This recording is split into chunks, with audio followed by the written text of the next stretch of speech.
opposite Lando Brown. What has he brought to that defensive edge position? Yeah, you're right. Henry's really can't come on at the defensive end position. Coming here as a high school DB and then going from safety to defensive end, he's learned the position. And not only has he gotten better at it every year he's played it, he may have improved every week he's been here. How do you go from being a safety to a defensive end? What has that body transformation been like for him? Yeah, well, he's always been the same height, and he's put on 30 or 40 pounds since he's been here, and that part helps him. Spencer, he's really good in the weight room, and here's what the young man does. He studies his opponents, and he has a plan when he puts his hand down, but he also has a plan for each move that an offensive lineman might try on him. He's not playing in the secondary. Plenty of other guys are and playing very well. Mikey Allen, another interception last week. Tim Christian's got 6 pass breakups, tied for the team lead. What do you like about your defensive backs? I like how hard they're playing.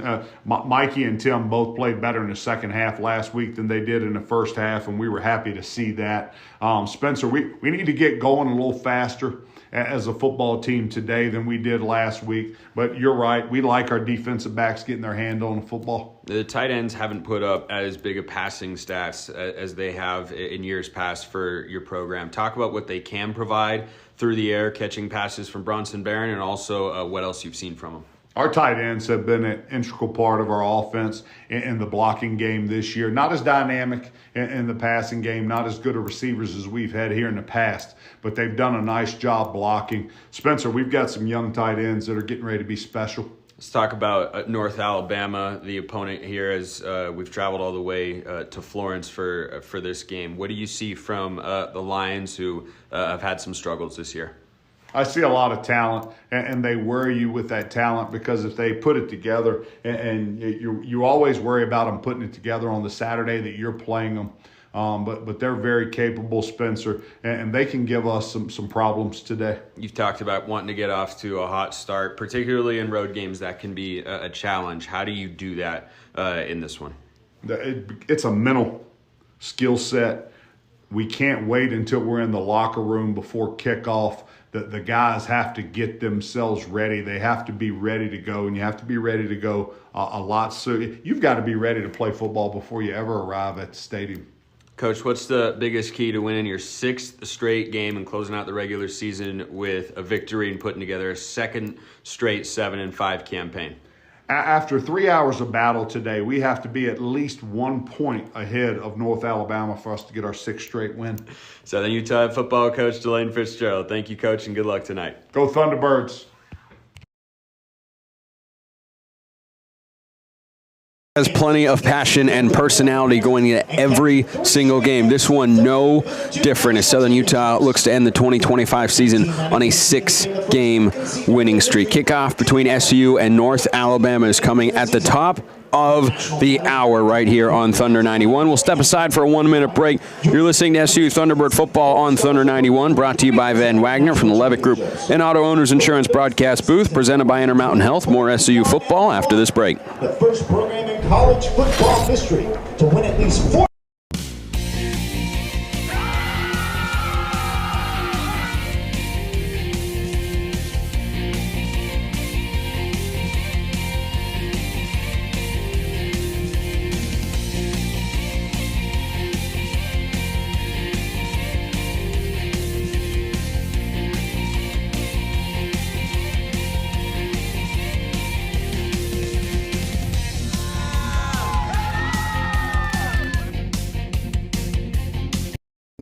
Clark & Linford Jewelers has been a staple on Main Street in downtown Cedar City since the 1970s.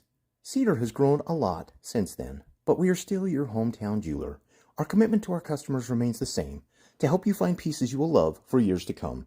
Whether you're looking for an engagement ring, wedding band, or fashion piece, we'd love the opportunity to help you find your piece. Find us at 83 North Main Street in Cedar City and follow us on Facebook and Instagram.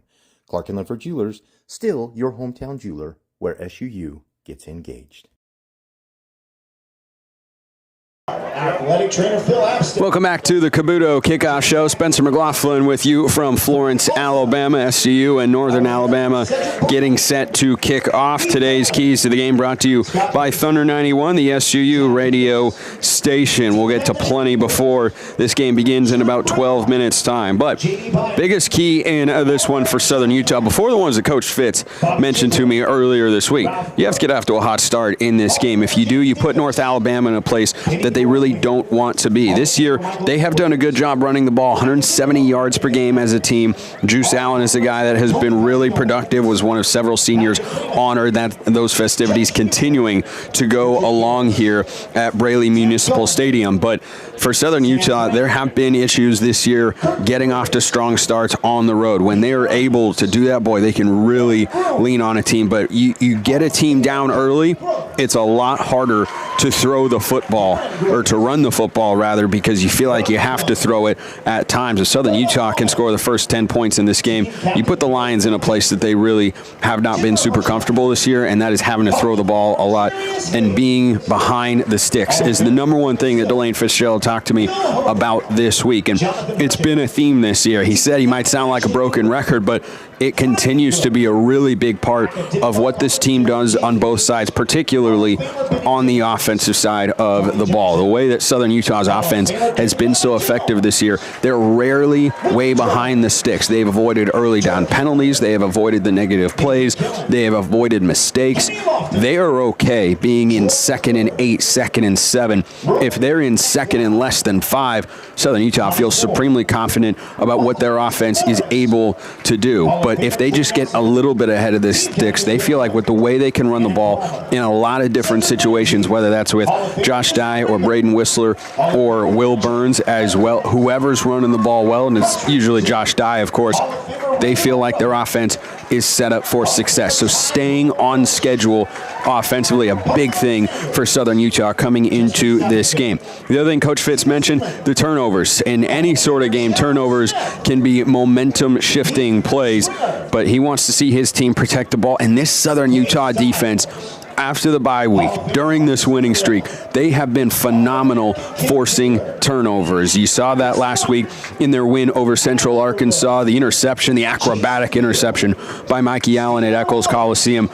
That has been a consistent theme for the Thunderbirds defense. Their ability to force turnovers has been a huge reason they've had a lot more success in the second half of this year.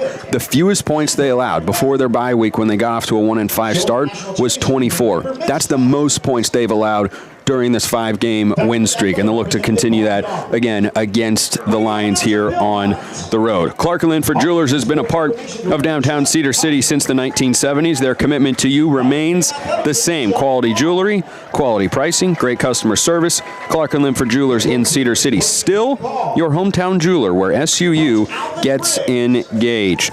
When we get back, we'll have some players to watch and continue to get ready for kickoff between the Thunderbirds and the Lions here in the great state of Alabama. We'll step aside for a 1-minute break. You're listening to SU Thunderbird Football on Thunder 91, brought to you by Van Wagner from the Levitt Group and Auto Owners Insurance broadcast booth, presented by Intermountain Health. More SU football side. Conference championships and 3.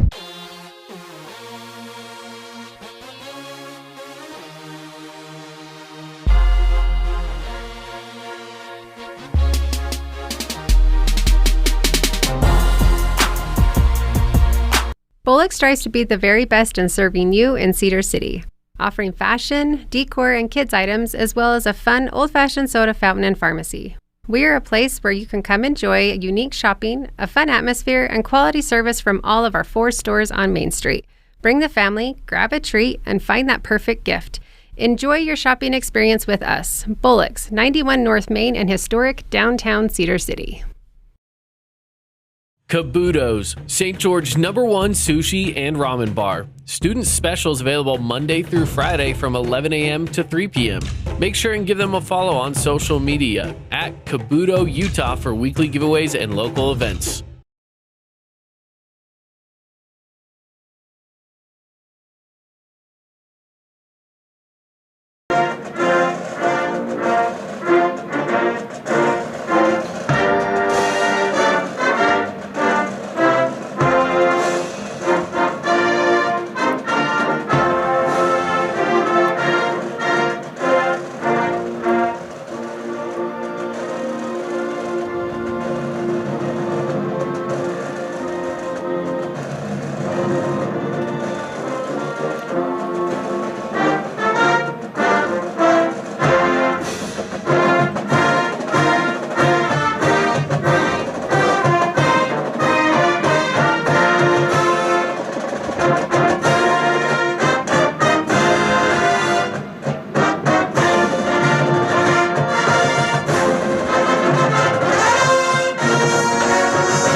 The band, such an integral part of the college sports experience, doing a great job with the national anthem here for North Alabama. Well, let's start with the most obvious player to watch in the history of player to watch segments for a college football game, and that is Josh Dye. He is exactly 200 yards from the SUU single-season rushing record set by Targi Lamson last year, which was 1,922 yards. He is sitting at 1,723, has already passed one of Lamson's single-season records with 25 touchdowns. Every time he scores a rushing touchdown, he just adds to that total and further cements himself into the SUU history book.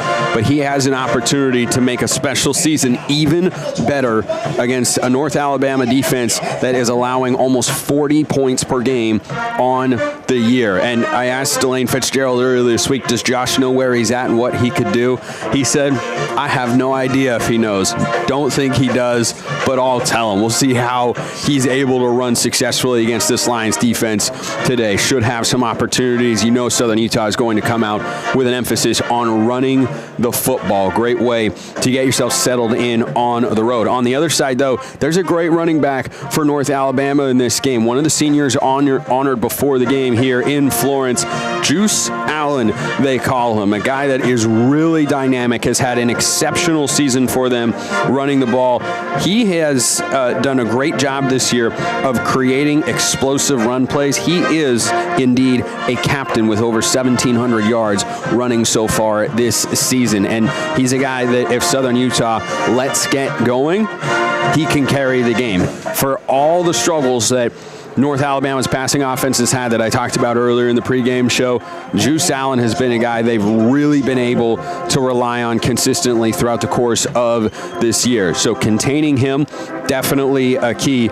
And then on the other side of the ball, Lance Bassett, the Kansas transfer, a guy who came down from the FBS ranks and is someone who, when I asked Delane Fitzgerald about this North Alabama defense, he went straight to big number 98, who is 6'2", 290 pounds, native of Lawrence, Kansas. He is a disruptive guy at the center of this North Alabama defense and is going up against the Southern Utah offensive line that is as good as any in the entire UAC. So those are the guys to watch in addition to whoever winds up playing quarterback for North Alabama in this game. We'll just have to wait and find out. And indeed, we will. Kickoff in Florence is coming your way next. We'll step aside for a 1-minute break. You're listening to SU Thunderbird Football on Thunder 91, brought to you by Van Wagner from the Levitt Group and Auto Owners Insurance broadcast booth, presented by Intermountain Health. More SU football after this break.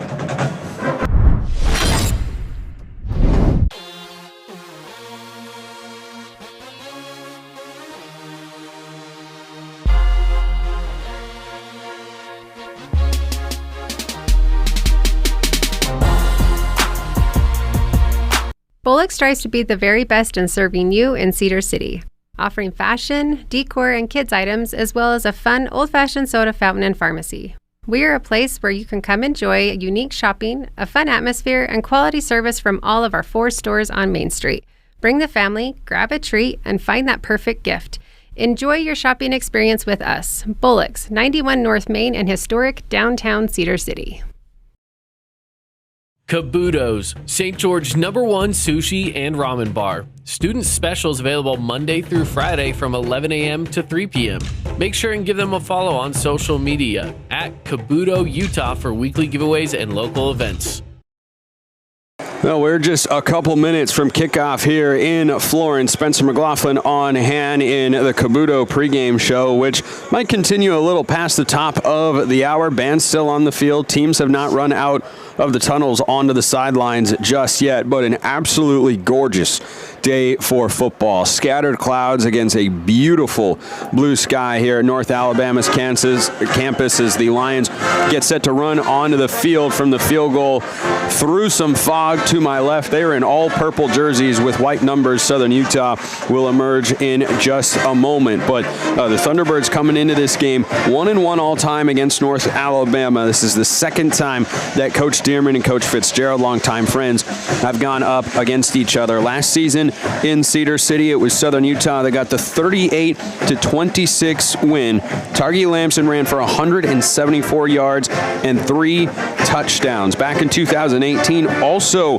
in Cedar, it was North Alabama that got the win, of course, well before either of these coaches were at their current coaching destinations, but 34-30 was the final there. So this is the first and could be the only trip that Southern Utah ever makes to Florence, unless they pick up a non-conference game, maybe a home-and-home with them in the coming years, because Southern Utah going back to the Big Sky starting next season. North Alabama will be staying in the UAC.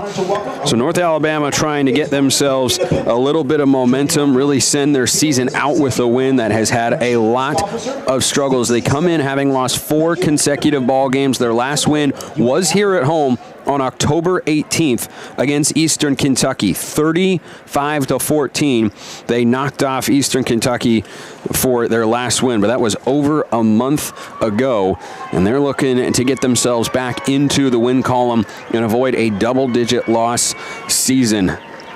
Southern Utah, as a program, certainly knows what that feels like. When Delane Fitzgerald took over, a team had gone 1-10 the year before. At his introductory press conference, famously said, "You will never go 1-10 again." He has done nothing but show up and win.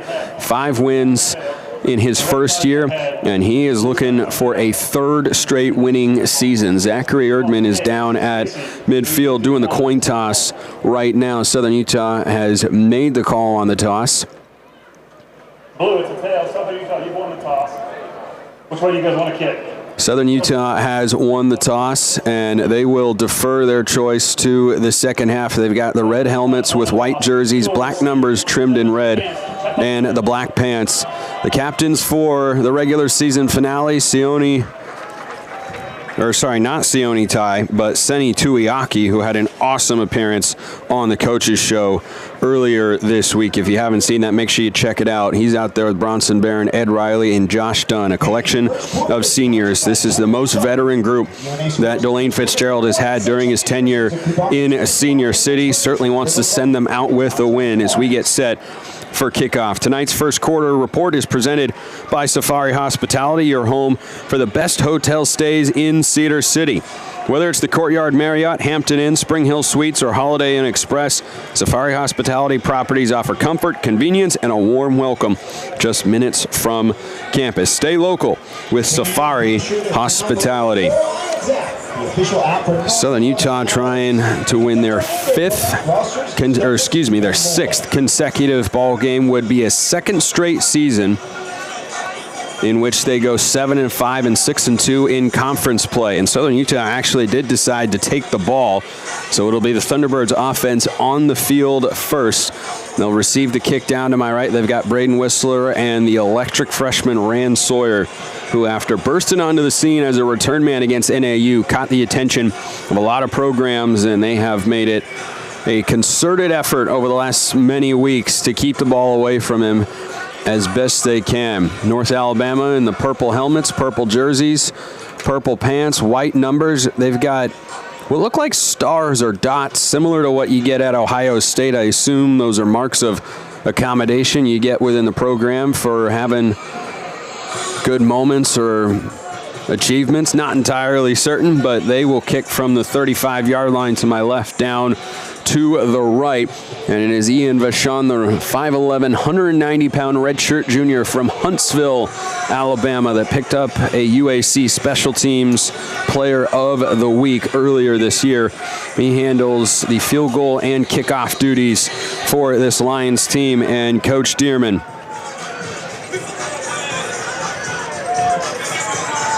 A good crowd on hand for the final game here in Florence at Brawley Municipal Stadium. And the ball fell off the tee, an anticlimactic beginning. But below me, I'd say there's a crowd of about 3,000 or 4,000. A few scattered Thunderbird fans on the other side here at the bleachers. Vashon back to his left at the 35. Ball teed up on the far hash. Sawyer and Whistler split. Vashon runs up. End over end kick going to Sawyer. He has a chance. Backs up into the end zone.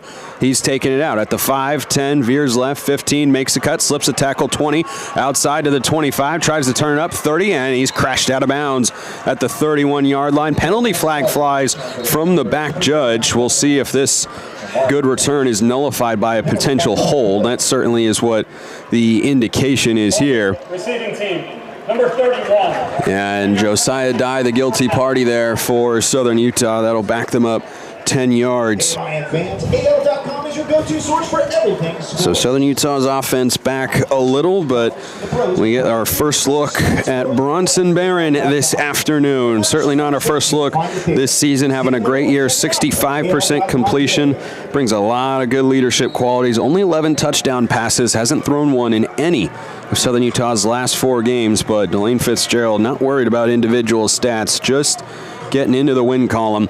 Southern Utah is at their own 15-yard line on the first offensive play of the game. 2 receivers stacked left, 1 to the right. Barron, right foot in front of the left in the shotgun, dives the tailback. And on the RPO, Barron pulls it out, zips it complete down to the ground, caught by Devin Downing for a gain of about 6 yards. Call it 7 to the 22-yard line, 2nd down and 3. We've seen that from Will Brunson in the last couple of weeks. All the attention to Josh Dye, the second leading rusher in all of FCS, going to the RPO game early on. Downing had 5 catches for 70 yards. Both were season highs last week. 2nd and 3 for Southern Utah at their own 22. 2 receivers right, 1 to the left. Dye shifts to the left hip of Barron, who is back to throw. Pressure from the backside. He's hit and goes down. Lit up as a free runner came home. Fred Veely, the sophomore from American Samoa, with his 3rd sack of the year, came untouched. And that sets Southern Utah back to the 16-yard line. A loss of 6, and 2nd and 3 has become 3rd down and 9. Just over a minute gone by here in the first quarter. Of course, no score. And the Thunderbirds facing a 3rd down and long. 2 pass attempts for the Thunderbirds offense. They go trips right. Going to have to put it into the air here. Barron in the shotgun. Chest high snap. 3-man rush. Has time. Zips over the middle. Passes caught. Shane Carr. First down to the 30. Near side 35. Slung down. And he gets the sticks moving. A big completion there to Shane Carr at 4 catches for 35 yards last week. And he picks up 19 yards on 3rd and 9. 13:15 to go. First quarter. No score. Southern Utah keeps the sticks moving. Bronson Barron 2 of 2 passing for 26 yards here in the early going. He's got 2 men in the backfield on 1st and 10 at his own 35. Fakes the handoff, pitch out to Carr near side, tries to juke away from a man, and he cannot. Swarmed by 3 purple jerseys. First contact made by Anthony Young, the Birmingham, Alabama native. Carr did get forward progress there to the 37, so he gets 2 yards. Josh Dye is yet to touch the football for Southern Utah on this opening drive. We know that is not going to continue being the case. He is exactly 200 yards away from setting the single-season rushing record. He's in the backfield with Barron on 2nd and 8. Southern Utah at their own 37. 2 receivers right, 1 to the left. Dye with the first carry, runs to the right, and he tries to search forward, but he's lost in a crowd. Gets back to the line of scrimmage, but no more, and it's another 3rd and long upcoming. 3rd down and 8. Good push over there by E.J. Colbert, redshirt freshman from Cordova, Alabama. Dye checks out of the game on 3rd and long. As Southern Utah will look to convert once again. Last time it was a 19-yard completion to Shane Carr that kept the sticks alive on 3rd and 9. We'll see what they come up with here. No running backs in the game. 2 receivers right, 2 to the left. Erickson, the tight end, off the left side of the formation. Southern Utah 3rd and 8 at their own 37. Barron claps his hands, has the snap. 2-man rush. Steps up in the pocket. He's sacked anyway.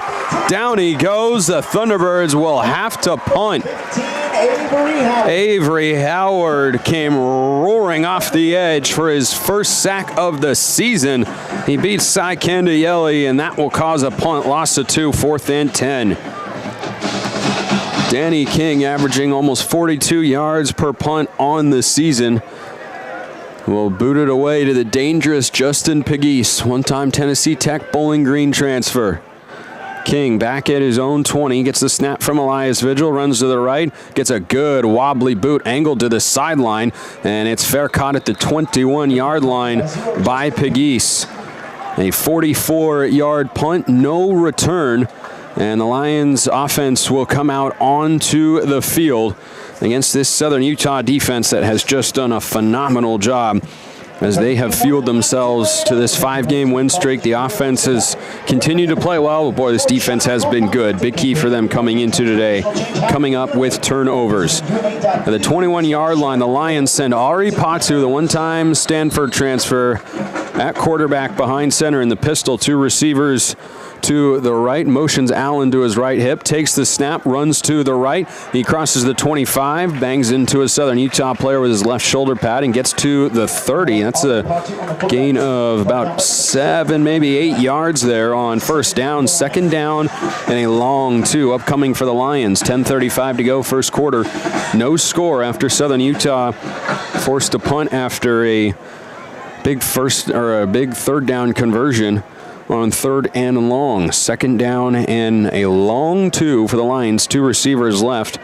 Pistol look here. Allen gets the handoff up the middle, and into a crowd he goes. Lando Brown comes flying off the edge and pulls him backwards to stop his forward progress close to the line to gain. Looks like he's a little short, but the officials give him benefit of the doubt. They say he got there.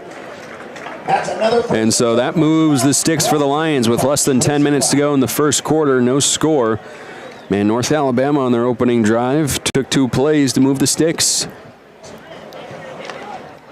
John Austin Wood took the last snap at quarterback. 6'4", 200-pound freshman from Fulton, Mississippi. He's in there again. 2 receivers right, 1 to the left. 1st and 10 for the Lions at their own 32 against 4-man blitz. He steps up in the pocket, scampers to the right, weaving his way through traffic across the 35, up the middle of the field to the 37-yard line. Gain of 5 makes it 2nd down and 5 against this Thunderbirds defense. 2nd down for the Lions. Southern Utah in the year allowing 29 points per game, but they haven't given up over 24 since they allowed 52 on the road back on October 4th at then 3rd-ranked Tarleton State, who are still a top 10 team in the country. 2nd and 5 for North Alabama at their own 37. 2 receivers split each way. Wood, the handoff to Allen around the left edge, has a bit of a seam, crosses the 40, hits the accelerator to the 46-yard line. And he's got a good gain there of 9 yards to move the chains. Again, a first down. No score here in the first quarter. North Alabama playing with tempo. 2 receivers stacked each way at their own 46. Quick throw to the near side, or far side rather, from where I'm sitting, and it is caught right in front of SU's bench. Short gain for Tanaka Scott, one-time Kansas transfer, gets forward into SU territory at the 48-yard line. Gain of 6, 2nd down and 4. 8:25 to go, first quarter. Southern Utah, North Alabama tied at 0. Lions moving the ball well here on their opening drive. 2 receivers to the right with 1 tight end at the end of the offensive line. Wood is the quarterback. Allen, the tailback, directly behind him. Now he holds the offensive line from snapping the ball with his left hand, steps up, makes a call, and backs out ready for the snap on 2nd down and 4. And he takes it, hands it off, dropped in the backfield immediately. Miles Amy flying off the left side of the O-line untouched, makes the stop. The one-time Arizona State Sun Devil makes it 2nd down, or goes from 2nd down and 4 to a 3rd down and 5 at the SUU 49. He just came unblocked off the edge. 7:30 to go, first quarter, no score. Here's the first 3rd down of the day for the Lions offense. They're just 38% as a unit converting on the money down this year. They go trips left, 1 tight end right. Wood remains the quarterback, standing at 6'4", claps his hands, has the snap, 3-man rush, swings out to Allen on the near side. He slips away from Stromstad, crosses the 45. He's got the first down. Mason Stromstad had a chance to tackle him in space, could not grab the slippery Juice Allen, and he moves things forward for the Lions, and it's a first down to the 41 of Southern Utah. Nobody has scored yet. 6:50 to go. Fast-moving first quarter. 2 receivers left, 1 to the right. It is Scott. Wood remains the quarterback. And he fakes the handoff, throws down the seam, wide open, 15, 10, 5. Near side, tripped up at the 2 by Baron Taylor. It's Caleb Heatherly, the tight end, popped out on the RPO. No one ran with them, and the Lions have it 1st and goal to the 2 of the Thunderbirds. Let's make some noise. That's just his 16th catch of the season, but he ran wide open. Baron Taylor saved a touchdown, at least for the moment. Southern Utah runs a couple of guys on. They're allowed to substitute. 1st and goal for the Lions at the SUU 2. Allen, the tailback, in the heavy pistol look. Wood gives it to him. He lowers the shoulder, veers to the left, and he's down at the 1. Thunderbirds got him short at the right hash mark. So a gain of 1.5 yards. It's 2nd down and goal. Lions need half a yard to put 6 points on the board and take a lead with 5:40 to go. One of the quickest moving first quarters I can remember. I feel like we just started. 2 receivers left, 2 tight ends to the right of the formation. Allen, the tailback. Wood takes the snap, hands it to him, runs up the middle, and he is in, trucking forward for a touchdown. North Alabama takes the lead here in Florence.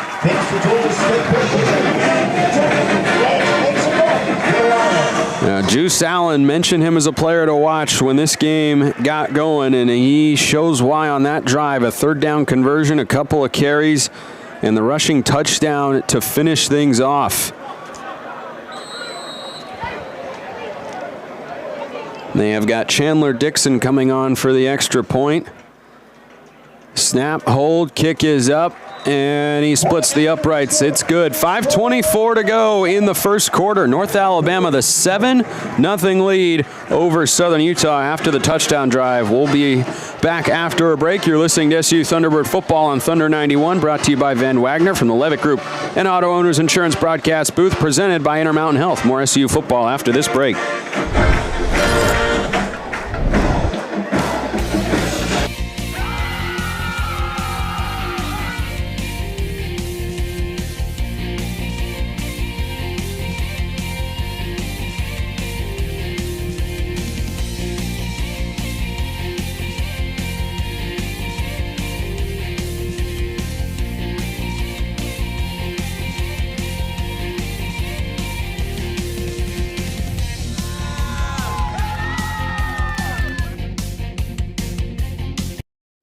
Clark & Linford Jewelers has been a staple on Main Street in downtown Cedar City since the 1970s. Cedar has grown a lot since then, but we are still your hometown jeweler. Our commitment to our customers remains the same, to help you find pieces you will love for years to come. Whether you're looking for an engagement ring, wedding band, or fashion piece, we'd love the opportunity to help you find your piece. Find us at 83 North Main Street in Cedar City and follow us on Facebook and Instagram. Clark & Linford Jewelers, still your hometown jeweler, where SUU gets engaged. 10 plays, 78 yards go the Lions to surge into the lead here in the final game at Brawley Stadium. Spencer McLaughlin with you in Florence, Alabama. 7-0 North Alabama on top of Southern Utah. If you're hungry for a deal, head to Cafe Sabor in Cedar City and grab their Thursday special, a smothered burrito with a drink for just $8. Daily deals all week long, delicious food and friendly service. Cafe Sabor, located right in Cedar City. Stop by today. Now, Juice Allen coming into this game with 717 rushing yards. I misspoke on the stat a little earlier. That's his team leading 8th rushing touchdown. Was heavily involved in that drive. 12 yards on the ground, 8 yards with the 3rd down conversion through the air as well. And this has been something that I talked about in the pregame show, an issue for Southern Utah at times. Certainly they're unfortunately familiar with being behind early on the road. We'll see if North Alabama tries anything tricky here, up 7-0 when you're 2-9. trying to get a win to carry into the offseason, trying to close out this stadium with a win. Last time you play a game here, you wonder if you don't throw the kitchen sink at the game and try everything you could possibly need to win. Vachon has it teed up to my left at the 35-yard line on the far hash. He runs up, looks left, looks right. He boots it away. Short kick. Rand Sawyer runs up and fields it far side at the 5-yard line. He's at the 10, 15, looks for a lane, spins off, and he's twirled down the 24-yard line. About a 20-yard return there for Rand Sawyer.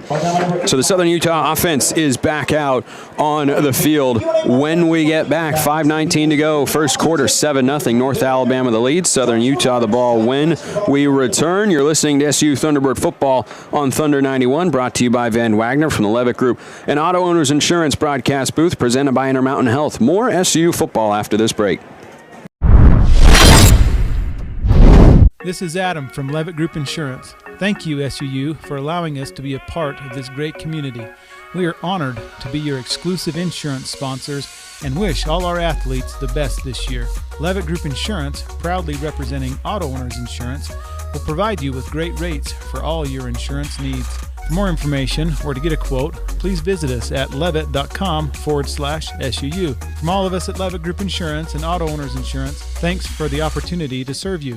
Since 1956, Les Olson IT has been behind the scenes, powering the people and businesses that make Utah thrive. 10 years ago, we expanded into IT and became Utah's trusted managed service provider, rooted in reliability, powered by innovation. Les Olson IT, celebrating 10 years of keeping Utah connected. Les Olson IT, providing solutions that empower your business. Les Olson IT.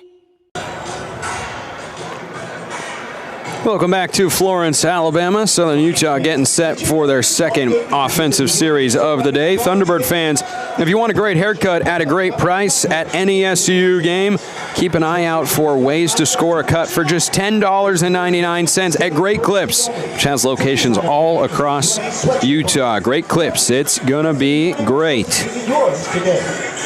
A 10-play scoring drive for North Alabama has given them a 7-0 lead with 5:19 to go in the first quarter. Spencer McLaughlin on hand from Brawley Stadium. Absolutely perfect day. No wind to speak of, 72 degrees, scattered clouds, blue sky shining through.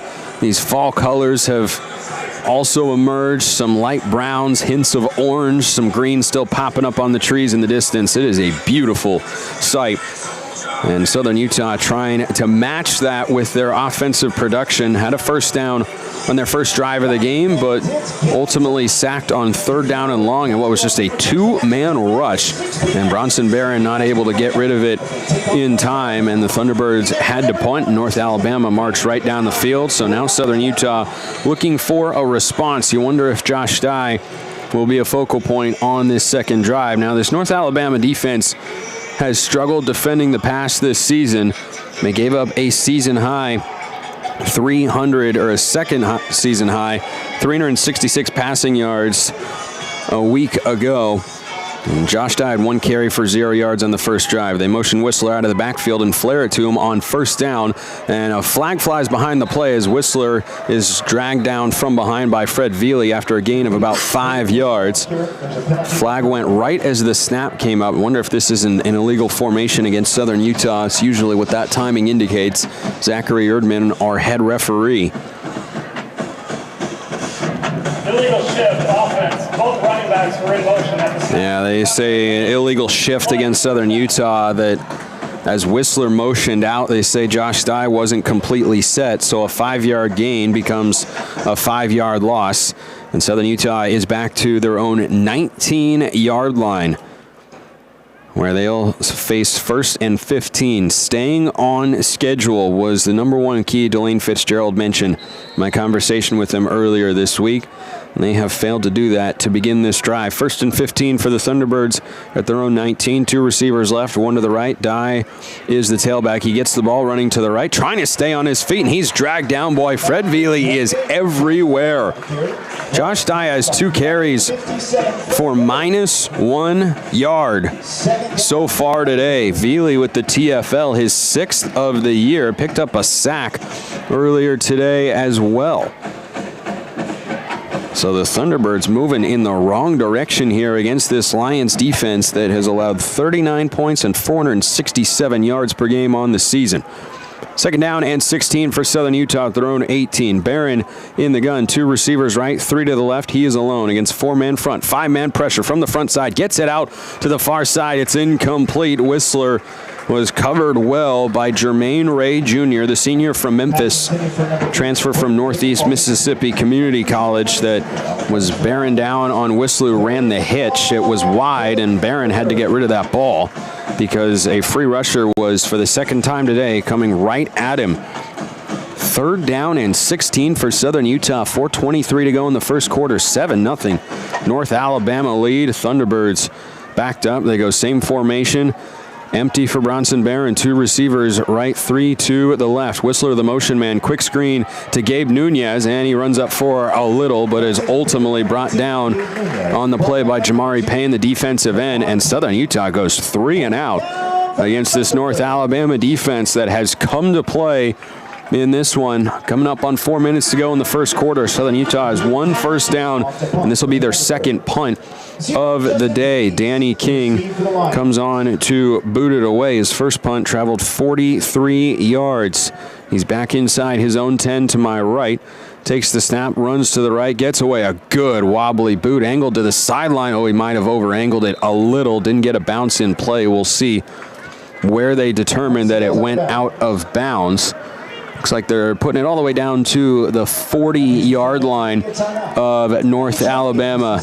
So a 51-yard punt there by Danny King. And we've got a timeout on the field. 3:42 to go in the first quarter. Southern Utah trailing North Alabama 7-0 with the Thunderbirds defense on the field. When we get back, you're listening to SU Thunderbird football on Thunder 91. Brought to you by Van Wagner from the Levitt Group and Auto Owners Insurance broadcast booth. Presented by Intermountain Health. More SU football after this break. We'll donate $250.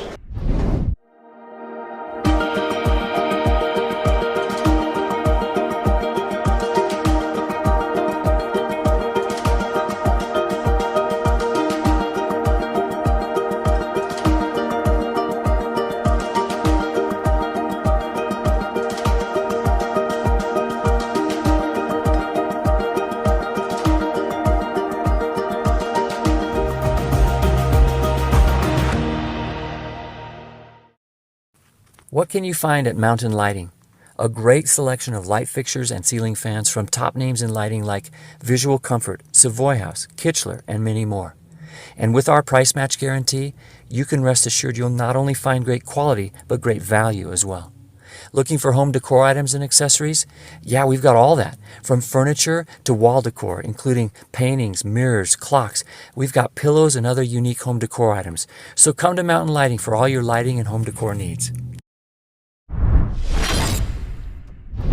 When you're ready to sell your home, doesn't it make sense to hire a seasoned professional? I'm Jennifer Davis from ERA Realty Center. With my 25 years of experience, I can see around the corner for problems or opportunities that a less experienced agent may miss. And my extensive list of buyers will mean a shorter time on the market and more dollars for you at closing. For a free consultation, call me at 586-9775 or go to buyincedar.com. I'm Jennifer Davis. Put my experience to work for you. Just like your favorite team brings the action, Pioneer Floor Coverings brings it home. With winning floors for every style and budget, we've got the game changers. Carpet for comfort, LVP for durability, hardwood for that all-star look. Locally owned and trusted across Southern Utah, Pioneer Floor Coverings delivers championship service at unbeatable prices. Swing by our showrooms in Cedar City or St. George, or score big now at pioneerfloor.com. Pioneer Floor Coverings, bring home the win!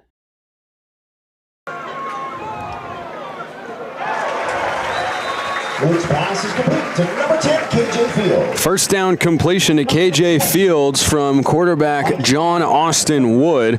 Starts things off after the 37-yard punt by Danny King is where they determined the ball went out. Ball is now at the 46-yard line on the Lions side of the field. Second down and 4. UNA leading SUU 7-0, 3:15 to go and rolling here in the first quarter. Wood fakes the handoff, wants to take a deep shot down the near side, one-on-one, incomplete. Just a little overthrown for Tanaka Scott. Tim Christian in good position there to set up third down and 4. Pizza Hut is proud to support SU Athletics with a special deal for Thunderbird fans. Get a medium one-topping pizza and a 20-ounce drink for just $9.99. Order online, enter promo code M03. That's M03. Start with an empty cart, enter the code, then choose your pizza and drink. The price drops to just $9.99. Nobody out pizzas the Hut. Nobody supports the T-Birds like Pizza Hut. 3rd and 4 for North Alabama at their own 46, going left to right. Ball in the near hash. One receiver split each way. Fields goes in motion to the far side of the field. Wood sprints out, throws the out route. Pass is caught just beyond the sticks. It's a first down. Gain of 6. Baron Taylor makes the tackle right on the chest of Fields. A good throw there from John Austin Wood to keep the drive going. Lions right back into Southern Utah territory. They get 6 on 3rd and 4. 2:45 to go in a fast-moving first quarter. North Alabama with the 7-0 lead and the ball. 1st and 10 at the SUU 48. Ball in the far hash this time. 2 receivers right, 1 to the left. Wood is in the gun, claps his hands, hands it off. Allen up the middle, slips by Josh Dunn, and is tackled by a horde of Thunderbirds after he's able to fall forward to the 42-yard line. Gain of 6, 2nd down and 4. One of the keys for Southern Utah this week and in the last several games for Delane Fitzgerald has been getting 11 helmets to the football. Southern Utah did a good job of that there. Still, though, the initial missed tackle by the senior Josh Dunn on Juice Allen, who is a tough guy to bring down. Let that become a 6-yard gain. 2nd and 4 at the SU 42. 1 receiver split each way. Pistol again for Wood. Allen the tailback. Fake the handoff, throw the RPO slant, wide open. Tanaka inside the 15, ripped down by Mikey Allen to the, let's see where they spot it, 13-yard line there. Now pickup of 29 yards. Allen's tackle saved a touchdown, but Tanaka Scott beat him to the inside on the RPO. It is 1st down and 10. Lions marching right down the field against this Thunderbirds defense. 1st and 10 at the SU 13. Ball in the middle of the field. 3 guys bunched in tight to the left, 1 to the right for Wood, who is in the gun. Allen, the halfback to his left. He gets the carry, running right, picks his way, accelerates forward, spins off a tackle. He's in for another touchdown. 13 yards for Juice Allen, and it's a 2-possession lead in the early going here for the Lions. 13-7 pending the extra point. What a drive by this North Alabama offense. 6 plays, 60 yards. They go right down the field. Running, throwing, they have done it all so far. Back on for the extra point is Chandler Dixon. Snap, hold, kick is up, and it is good. 14-0 is the score. Southern Utah staring at quite the deficit here on the road. Juice Allen with a pair of rushing touchdowns for this North Alabama offense, and you figured that even though this is a 2-9 North Alabama team, the final game at this stadium that they will play, we figured they might have a little right now. Josh Dye, 2 carries for -1 yard. Just 1 first down on the first couple of drives. And Southern Utah will look to get some momentum here. Still a long way to go with 1:01 to play in the first quarter, but it's a 14-0 North Alabama lead. The city of Florence has been great to Southern Utah so far, but in this game, the Lions showing no mercy.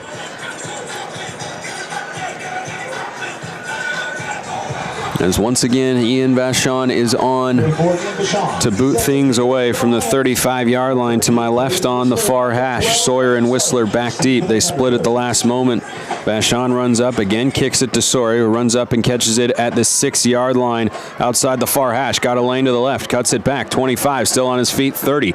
Trudging forward, he gets all the way out to the 35-yard line. Penalty flag flies from the near side midfield official. We'll see if another good Rand Sawyer return is nullified by a penalty. Southern Utah had that happen earlier.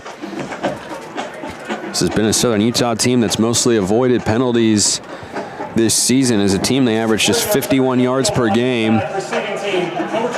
And it is an illegal block in the back against Southern Utah. Nico Alila Faleula is the guilty party this time. So what would have been good field position at the 35 instead gets enforced from where the foul occurred. So it goes all the way back to the 20-yard line for Southern Utah. With 54 seconds to go in the first quarter, trailing North Alabama 14-0. First down and 10. Ball in the near hash, 2 receivers right, 2 to the left. Josh Dye, the tailback, next to Bronson Barron in the shotgun. Right foot in front of the left. Motions in Anson Kraut and fakes it to Dye, zips it to Shane Carr, who catches it on the near side, is hit immediately on the play by Brian Dilworth, the redshirt junior from Hollywood, Florida. One-time Kansas Jayhawk. Carr's got his second catch of the day. He picks up 7, second down and 3. It's actually a third catch of the day for Shane Carr. He's already got 28 yards through the air in this first quarter, which has 25 seconds left in it. They hand to Dye, who looks to pick his way to the outside. He's brought down behind the line of scrimmage. Anthony Young with his first TFL of the year. 2nd and 3 has become 3rd and 4, and that's probably how the first quarter is going to come to a close. There was nowhere to go up the middle. Big 98 Lance Bassett out there plugging the center of that run defense for the Lions. Dye tried to bounce it outside, and Young, the redshirt freshman, made the tackle. It's 3rd and 4 here in Florence when we get back to Brawley Stadium. 14-0 North Alabama, the lead. Southern Utah trying to keep the drive alive when we get back. You're listening to SU Thunderbird Football in Thunder 91, brought to you by Van Wagner from the Levitt Group and Auto Owners Insurance broadcast booth, presented by Intermountain Health. More SU football after this break.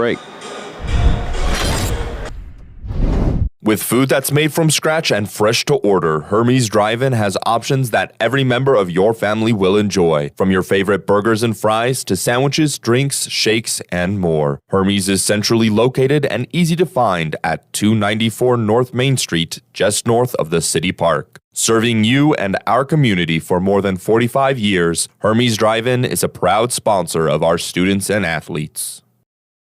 You want a job that makes a difference in the world. So join the Chrysalis team. Chrysalis is open 24 hours a day, 7 days a week. So we have flexible schedules for everyone. College student? No problem. Extra job? You got it. But what if you're looking for a career path? Absolutely. Chrysalis has mornings, days, and grave shifts available. Get paid to have fun, go to movies, share your talents, and make a difference. At Chrysalis, you are a mentor, a teacher, and a friend. Apply online at chrysalis.care. 5710. Southern Utah with a big play coming up to start the second quarter. Laundry day made easy. The Main Street Washateria preferred laundromat of SU Athletics is clean, relaxing, and best of all, has free Wi-Fi, so you can get work done while your clothes get clean. Multitasking is important, kids. Or drop them off and let them do the work for you. Main Street Washateria, washing laundry stress-free in Cedar City. Second quarter about to begin. Southern Utah in a hole here in Florence, Alabama. It's a beautiful day. Spencer McLaughlin with you here on KSUU. 3rd and 4 upcoming for the Thunderbirds as they have flipped to the other side of the field. 3rd down and 4 at their own 26. Ball is on the far hash. They'll go left to right. Both teams still out on the field right now, huddled up. Not sure exactly what we're all waiting for, but Thunderbirds in the red helmets, white jerseys, black numbers trimmed in red, and black pants. All purple look for North Alabama with white numbers, shining brightly on this beautiful day at Brawley Stadium. Lions playing some inspired football. They have lost 4 straight games. 2 of them were by one possession at Utah Tech in St. George on November 1st, lost by a single point in overtime.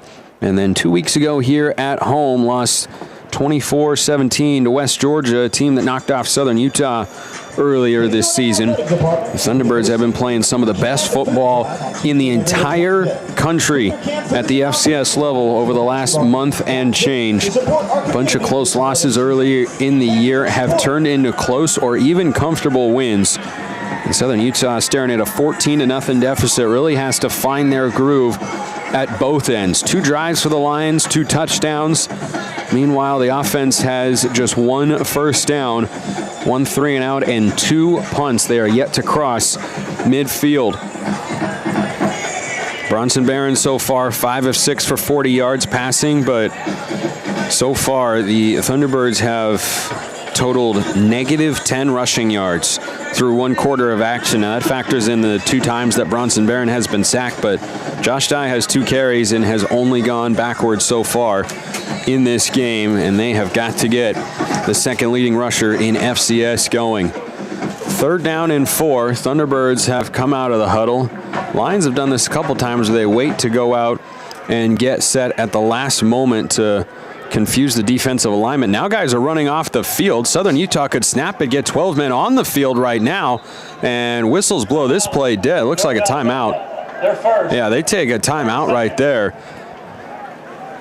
So North Alabama's been waiting to see, and that has to frustrate Coach Dearman coming out of a quarter break to have that confusion, but they've been waiting to see what Southern Utah does with their formation. Then they run into their defensive look, but they all remain huddled and they're scattered, and doesn't give Bronson Barron a chance to scan the defense. But right there was confusion as guys ran on and off the field. Coach Dearman thought that there should have been a substitution pause, but Southern Utah did not substitute a player at that time. So I think Coach Dearman is wrong there. So here we go again to start the second quarter. 3rd and 4 for SU at their own 26, going left to right. Kraut motions in, then back out on the far side. 2 receivers each way. Barron, straight drop to pass, looks, throws, man is open. It's Kraut. He slips and his foot hits the white field.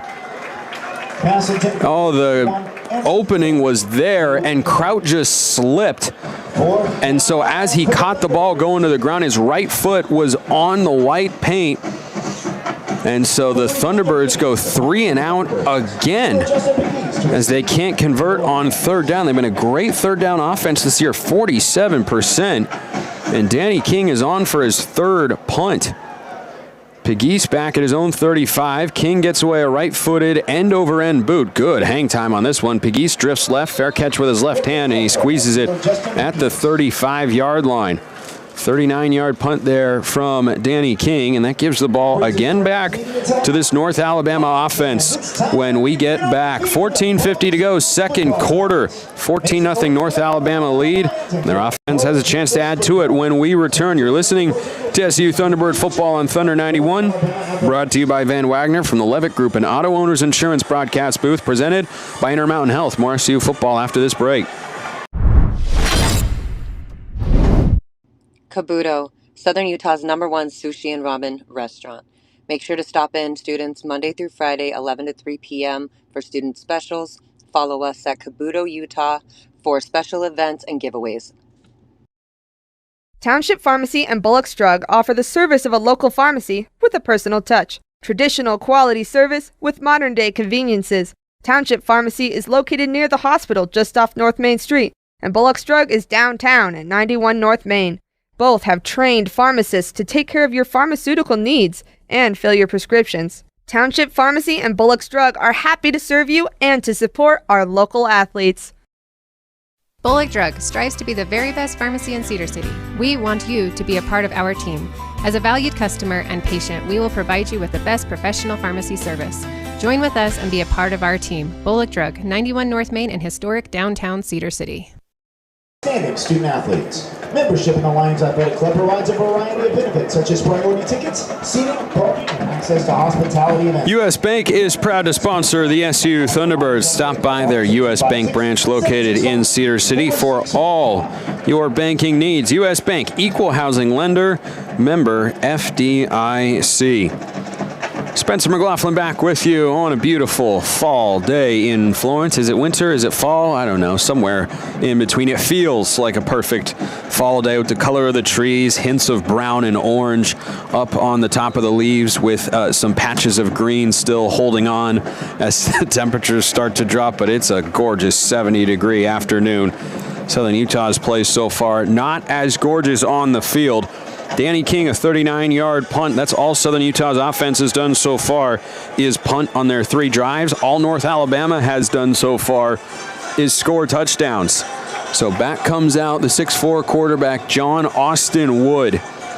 Seldom used this year. They have rotated pass throwers a lot this season. 2 receivers to the right, 2 running backs with him in the backfield. Heatherly is the tight end offset to the right of the formation, going right to left. Ball on the left hash. Motions Pegues out of the backfield and back in. And he gives it to him on the fly sweep, running to the right. Southern Utah trying to string it out. Turns the corner 35-40. And a car wreck gets out to the 42-yard line or so and into the Southern Utah sideline. But a good gain on first down. That is 6 yards for Pegues. 2nd down and 4. Had just 1 catch last week, did Justin Pegues, but had 6 catches in each of his previous 2 games. And they're trying to get him going here early in this one. 2nd down and 4 for the Lions at their own 41. Pistol fake handoff. Wood rolls to the right, takes off running, and he is lit up. Josh Dunn gets credit for a sack on the play. His first full sack of the year as he came up after covering the tight end Heatherly in the flat, makes the play, and a big 3rd down upcoming here. Minute gone, 2nd quarter, 14-0. North Alabama the lead, and they bring in Ari Patu at quarterback. So we'll see what the Lions are thinking about here. Wood might have gotten dinged up. He took a shot from Josh Dunn, the senior linebacker for the Thunderbirds. 3rd and 5 for the Lions at their own 40. Ball on the far hash. Going right to left. 2 receivers left, 1 to the right. Allen the backfield. Patu takes the snap, runs to the left, cuts it up, and he is stopped short of the line to gain. Gang tackle there by Trayvon Swanigan, and Blake Stillwell came downhill from the secondary to hold it to a gain of 2. It's 4th down and 3, and the Lions for the first time today are going to have to punt. We'll get our first look at Adam Watford, who has got a monstrous leg.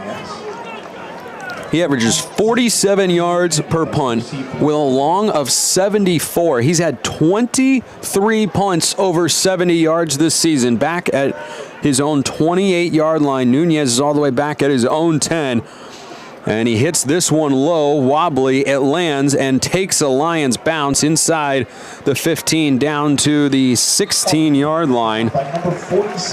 So a 42-yard punt under his average. Timeout on the field. Southern Utah's offense will get another chance at it when we get back. 12:46 to go, 2nd quarter, 14-0. North Alabama the lead, Southern Utah the ball. When we return, you're listening to SU Thunderbird football on Thunder 91, brought to you by Van Wagner from the Levitt Group and Auto Owners Insurance broadcast booth, presented by Intermountain Health. More SU football after this break.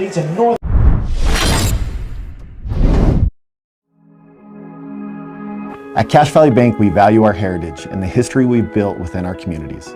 With over 45 years of experience behind us, we are confident in our ability to equip our customers with the necessary tools and expertise to navigate their financial journey. Whether you are ready to expand your existing business, embark on a new business venture, or are seeking better personal banking, let us help you reach new heights. Cache Valley Bank, mountains await.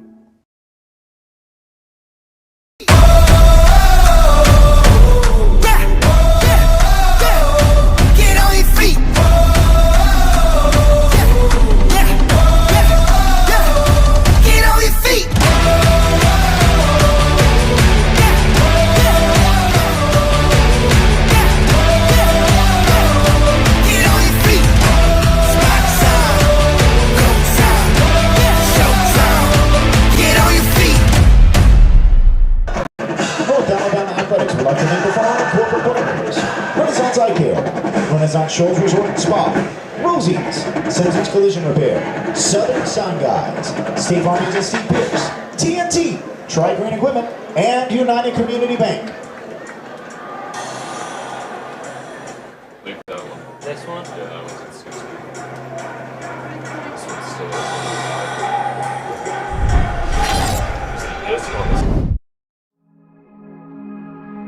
Cache Valley Bank, we value our heritage and the history we've built within our communities. With over 45 years of experience behind us, we are confident in our ability to equip our customers with the necessary tools and expertise to navigate their financial journey.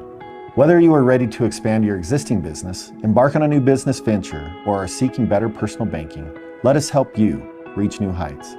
Cache Valley Bank, mountains await.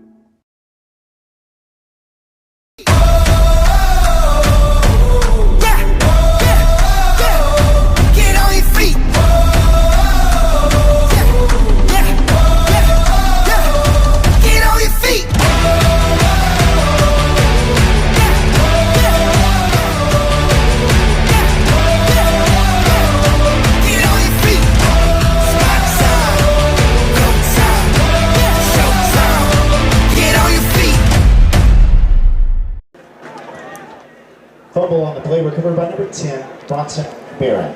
First down play goes backwards again for Southern Utah. Barron fumbled the handoff with Josh Dye, got back on it. Loss of 3, 2nd and 13 for Southern Utah, back to their own 12-yard line now. Loss of 2, they say. Started at the 14-yard line after what was officially a 44-yard punt by Adam Watford. Thunderbirds trail the Lions with 12:15 to go in the second quarter, 14-0. Second down handoff to Josh Dye. Jump cuts to the left. He's stonewalled after a decent gain. That's the first time he's run the ball forward beyond the line of scrimmage so far this year. Tackled on the play by Seth Hampton, the Alabaster, Alabama native. And a solid gain sets up third down and long again for Southern Utah, who today are just 1 of 4 on third down. A big part of that, the fact that they have had a long way to go. Staying on schedule is a big key for the Thunderbirds offense. They have not done that very well in this first half. Trips right for Bronson Barron. One receiver to the left, that's Devin Downing. This is usually third and Nunez territory.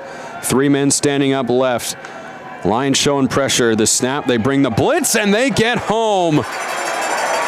Third sack of Bronson Barron, as they have just been unleashing the pressure on this Thunderbirds offense. Jaheim Ingram with his third sack of the year from nearby Muscle Shoals, and again, Southern Utah's offense goes 3 and out.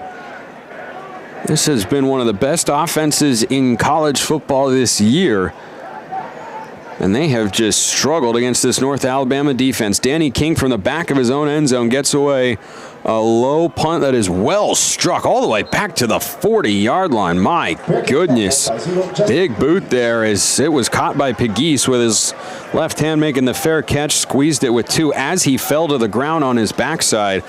But it is a great punt by Danny King, and Southern Utah's defense that got a 3 and out to get it to the offense is right back on the field. Bullock's is more than just a pharmacy. Stop in for a handcrafted soda, sweet treats, and everything else they have to offer in downtown Cedar City. I'm an ice cream guy myself. Bullock's, a proud supporter of SUU athletics. North Alabama at their own 40-yard line, 1st and 10 with a 14-0 lead. 10:45 to go, second quarter. And whistle's blowing this play dead. Coach Dearman has taken a timeout. They take their second, and they will talk things over. We will keep it here, though, on KSUU. Southern Utah just has not been themselves, with negative 17 rush yards, factoring in the various sacks of Bronson Barron and the fumbled exchange that led to a 2-yard loss on first down to begin that drive. Negative 17 rush yards for a team that on the year averages 204 per game and has the second leading rusher in all of FCS college football. It's really bizarre is the only word I can come up with to watch this Thunderbirds team struggle on the ground the way that they are. They aren't dealing with major injuries. You're playing a North Alabama team that has struggled defensively, and yeah, you're a long way from Cedar City, but cannot imagine Delane Fitzgerald is happy with the effort his team has put out so far here through 1 quarter and 5 minutes and 15 seconds gone here, 4 minutes 15 seconds gone rather here in the second quarter. There's still a lot of football still to be played, but Southern Utah feels like they need a spark. They need some juice, something to jumpstart them and get them going here. In this one, there just really haven't been any positive plays to speak of, especially on offense. He had the 19-yard pitch and catch from Barron to Shane Carr that got him their only first down of the game. But other than that, it has been all 3 and outs for the Southern Utah offense, going backwards as often, if not more frequently, than they are going forward. So something has to happen. Maybe that'll come from this defense, which before the bye week, when they had a 1-5 start, had forced just 2 turnovers. In their 5-game win streak, Southern Utah has forced 9 turnovers, 3 fumble recoveries, and 6 interceptions. And we'll see what the defense can come up with here. 1st and 10 for the Lions at their own 40 with a 14-0 lead over Southern Utah, 10:45 to go in the second quarter. It is once again John Austin Wood back there wearing number 20 at quarterback. Gives me some shades of Bear Bachmeier at BYU, just a non-traditional quarterback number. But he has been solid so far, 6 of 7 for 94 yards in this game. This North Alabama offense throws for just 184 per contest. It's a first down toss handoff here to Juice Allen from a tight bunch look. Weaves to the right side, and he is chopped down by Mikey Allen, surging up. And the ball came out, but he was down, they say. And Juice Allen slow to get up. And the official's blowing it dead right now as he is favoring that right leg. Mikey Allen gave him a good pop. And Allen, one of the guys we highlighted in the pregame show, has had an effective day. 39 total yards of offense and both Lion touchdowns. He's being attended to by the medical staff. Can't tell if it's his right or left leg. He's standing up, which is a good sign. Yeah, looks like it's his right leg, and he is very gingerly being helped over to the sideline.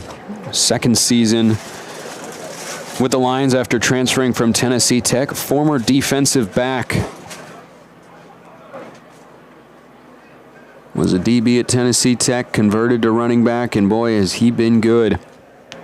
That'd be a pretty noticeable loss for this North Alabama offense if he's not able to continue. 2 trainers helping him over. He gets well-deserved ovation from the crowd. So with 10:35 to go in the first half. North Alabama the 14-0 lead without their starting running back for the moment. 2nd and 8 at their own 42. 2 receivers split each way. Snap back to Wood. Motion man out of the backfield. And he rifles near side. Pass is caught by Tanaka Scott. He gets out to the 47-yard line. So a gain of 5 on 2nd down and 8. Makes it a 3rd down and 3. Lions so far today on 3rd down are 2 of 3, but failed to convert their last one. They will need 3 yards on this one to keep the drive alive or set up a potential 4th down situation. 10 minutes to go, first half. 14-0 Lions lead, trying to keep the drive alive to extend it. 2 receivers right, 1 to the left. Wood in the gun, left foot in front of the right. He fakes the handoff, throws a rainbow down the near side. Jump ball, Scott goes up, incomplete, no flag. Tim Christian in coverage. Brett Dearman is racing down the sideline, screaming at the official, wanting a penalty. None arrives. He's got to be careful to not get flagged himself. And right now it's 4th down and 3. Here comes the punting unit. Oh, Dearman is hot. He is still giving the official down there a piece of his mind. There was certainly some physicality. I don't know if there was enough to throw a flag. Guys were hand fighting both ways. And so on to punt again is Adam Watford, standing at his own 36-yard line. Pressure in his face, gets away a low line drive. Nunez catches it, runs up. He's at the 15, 20 to the near numbers, and he's taken down at the 22. Southern Utah almost blocked their first punt of the year. Nunez gives Southern Utah a solid field position. That ball might have rolled.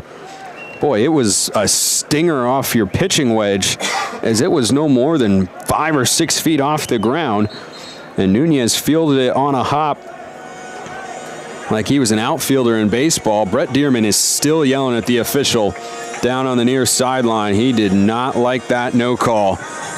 Can Southern Utah find some momentum? They're looking for a spark, and they bring in the backup quarterback, Will Burns, a dynamic runner. 9:37 to go in the first half, trailing 14-0. Southern Utah 1st and 10 at their own 22. 3 men in the backfield, Burns, Alila Faliula, and Dye. Burns hands to Dye. He runs left, looks for room, tries to cut it back, and he's dropped. Who else?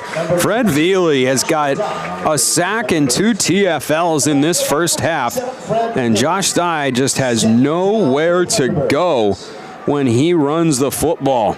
This North Alabama front four is really flexing their muscle here. It remains Will Burns.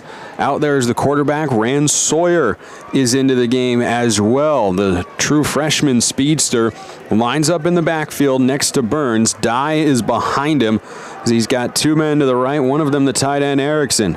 Burns claps his hands, fakes the handoff, throws to Sawyer in the flat, got a lane, 25-30, 35-40, far sideline, tripped out of bounds, and he gets all the way to the 42. Rand Sawyer has not been used much outside of special teams, but gives Southern Utah their best offensive play of the second quarter and just their second first down of the game. Gain of 20. Out to the 42. 8:35 to go first half, down 14-0. Southern Utah on the move. Same formation. Will Burns waits for the snap from Ed Riley, claps his hands. He's got it. He throws to Sawyer in the flat again, who waits, accelerates to the 45-50, 45-40, 35-30, near side 20, 15, 10, 5-foot race, pushed out of bounds. Did he get the pylon? Yes! Touchdown, Rand Sawyer! A 48-yard lightning strike. Oh, what a run. All of a sudden, he just burst out of the pack. Brent Dearman is imploring the crew to review where Sawyer might have stepped out. Jaden Rogers coming on for the extra point. They are going to review, but Rand Sawyer, an immediate impact. Same play, other direction. He hesitated for a moment, and boy, when he puts his foot on the gas pedal, it is just different. As it stands right now, it's a 58-yard touchdown, would be the first touchdown reception of Rand Sawyer's career. They are trying to show the replay. They started it at the complete wrong moment, as he'd already hit the pylon, and after they directed everyone to check out the video board. So we'll see if, there we go. And as he went to the sideline, yeah, he pretty clearly steps out, it looks like, at about the 3-yard line. So Rand Sawyer's first career receiving touchdown is going to have to wait unless they want to go to him yet again. But Sawyer this year has not caught a pass from a quarterback all season long. His lone reception of the year coming into today, well, he does have one other reception that's not popping in my head, but the only one you probably remember was the fake punt at Tarleton that he caught from punter Danny King on 4th and 5, an 8-yard catch that kept the drive going and led to a touchdown. So this one, based on the replay we saw, is going 2-yard line is where they put it. That is the correct call from Zachary Erdman and the replay crew. But boy, I mentioned the spark Southern Utah needed. Rand Sawyer provides it with a couple of big plays. Just nothing fancy, just a couple of RPOs. He runs into the flat as they read the mesh point with Will Burns at quarterback and Dye in there at tailback, and Sawyer just ran into the flat, twice caught the ball, and has put Southern Utah down to the 2-yard line, trailing 14-0, 8:15 to go in quarter number 2. Will Burns remains in there at quarterback, 2 of 2 passing for 76 yards so far. A 56-yard catch and run by Rand Sawyer. And the play clock is at 0. Delane Fitzgerald is on the field wondering what happened. Southern Utah just got out there after the replay review. Prior to the play clock expiring, timeout Southern Utah. And Southern Utah had to take a timeout. What in the world happened there? We were sitting here waiting for the review to finish, and then Southern Utah came out of the huddle, and all of a sudden the play clock was down. That's what Delane Fitzgerald was rightfully upset about. That was not handled properly by the officiating crew from where I'm sitting. So both teams retreat to their huddle. 1 timeout left for the Lions, 2 for Southern Utah. But most importantly, a chance to get on the scoreboard for the first time with 8:15 to play in the first half. Burns is the quarterback. Has run for 3 touchdowns and thrown 1 this season. Dye is the tailback. First and goal at the 2. Ball on the near hash. Burns claps his hands. Dye up the middle, surges. He's pushed forward, and he is in for the touchdown. Southern Utah with an icebreaker with just over 8 minutes to go in this first half. It takes them that long to get on the board. Oh, North Alabama is coming out of the pack with the football, saying they have turned Southern Utah over. The far side official ran in, indicated touchdown immediately. I think they punched it free well after Dye had already broken the plane. Officials are sorting things out right now, and it looks like they have informed North Alabama that that is the case. Touchdown will stand as it should. Jaden Rogers on for what would be a historic extra point. Gavin Lipkin to snap, Elias Vigil to hold. Snap, hold, kick is up. And no one has made more extra points in a single season than Jaden Rogers. Knocks it through the uprights. The offensive output has been just that good. Jaden Rogers has been just that good as well. 4 plays, 78 yards in 1 minute, 27 seconds, and a 2-yard Josh Dye touchdown. Adds to his record total. He's got 26 rushing touchdowns this year. Long way to go if he wants to set the yardage single season record as well. But boy, did Southern Utah need that. And it all started with Ran Sawyer. Nothing fancy, but Ran can run. The 20-yard reception, the 56-yard reception. Just an absolute spark plug. And how about Will Brunson, the offensive coordinator and play caller that dialed it up with the offense struggling, just getting a playmaker on the field, putting the ball in his hands, seeing what happens, and North Alabama was not ready for him. For the first time today since Southern Utah took the ball, Danny King is set to kick off from the 35-yard line to my left. Ball just inside the far hash, runs up with his right foot, gets a good boot into it through the end zone for a touchback. No chance back there for Justin Luke, who can be dangerous to bring it out of the end zone. So to the 25-yard line, the ball will go for this Lions offense. And how about their quarterback today, John Austin Wood? I talked at length in the pregame show about the struggles that this North Alabama team has had during the course of this season throwing the football. He is 7 of 9 for 99 yards in this game. Juice Allen is not back out there, their star tailback.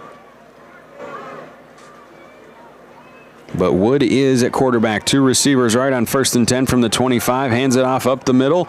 And a bounce out to the far side beyond the 25-yard line. Good tackle made there from behind. The pursuit was made by Sean Mays, the defensive back. The handoff went to Roderick Taylor Jr., redshirt freshman from Mobile, Alabama. He was able to get 3 yards out of what looked like nothing. 2nd down and 7. 7:45 to go first half, 14-7. North Alabama's lead has been cut in half, and the Thunderbirds defense looking to get it right back to the SUU offense that just had its first scoring drive of the game. 2 receivers left, 1 to the right. Shotgun here for Wood. Claps his hands, hands it off up the middle, and not a lot doing. Good initial hit made there by the senior linebacker, Josh Dunn. Put his shoulder pads right into the hips of Taylor. He was able to fall forward. He's getting a hilariously generous spot from one official. They've backed it up to the 32-yard line. He was at the 33 for a moment, and he has retreated. So a gain of a couple. 3rd down and 3. Here for the Lions. They are 2 of 4 on 3rd down, but 0 for their last 2. They go trips left with a staggered bunch. Pegues motions in, then back out. Wood takes the snap, wants to throw, nowhere to go, runs back to the right. He's got a lane, lunging for the first down, and he's got it. Tavian Edwards couldn't quite get there in time. He gets 4 on 3rd and 3, then moves the sticks. 6:35 to go and a rolling clock in this first half. 14-7. North Alabama the lead.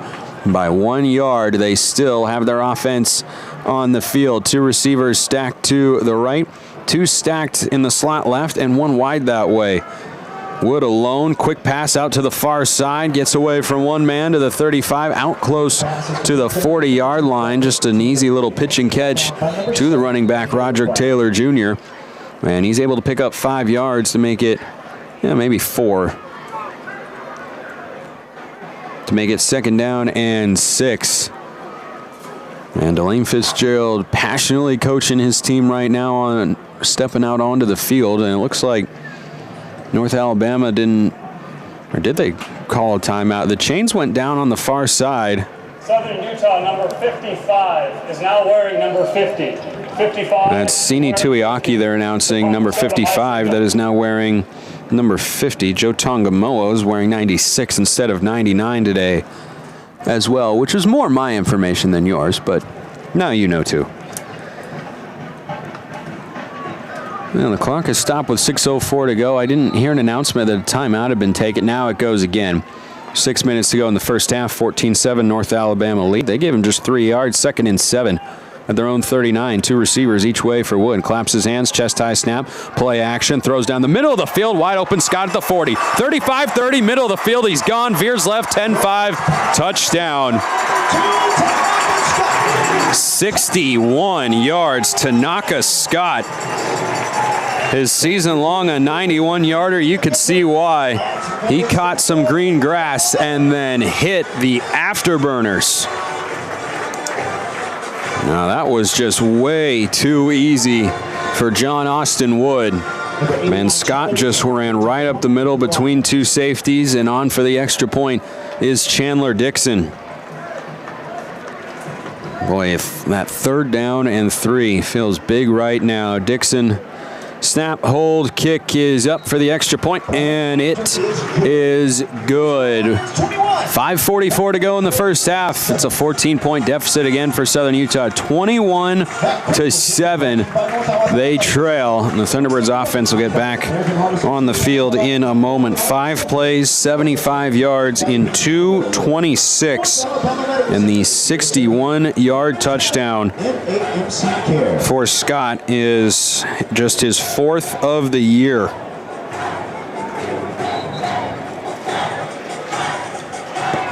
Boy, right after the Thunderbirds offense finally got some juice. Still a long way to go, and we know this Thunderbirds offense can create explosive plays themselves, but they are going to have to in a huge drive coming up after the kickoff.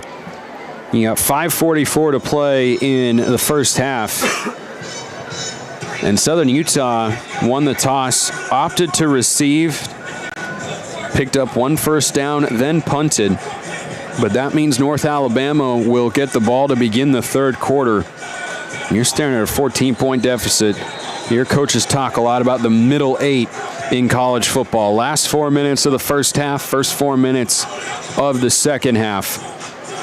Thunderbirds need to win that middle 8 to get back into this one right now.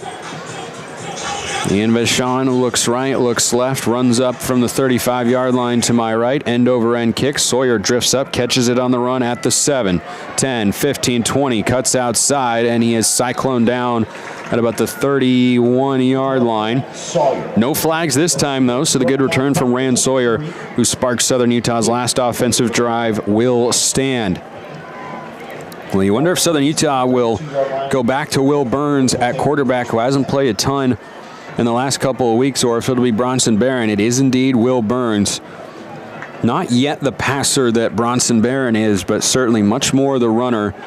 Provides a different look for defenses, and what they were able to do on the last drive certainly sparked this Southern Utah offense right down the field. They're at their own 32. 2 receivers left, 1 to the right, and Burns keeps it around the right side. He's got a lane, 35-40, 45-50, 45 to the sideline, 40, 35-30, tiptoes, and he's pushed out of bounds by Brian Dilworth all the way down to North Alabama territory. We'll see where they say he stepped out, but immediately, what I was just talking about, the legs of Will Burns on display.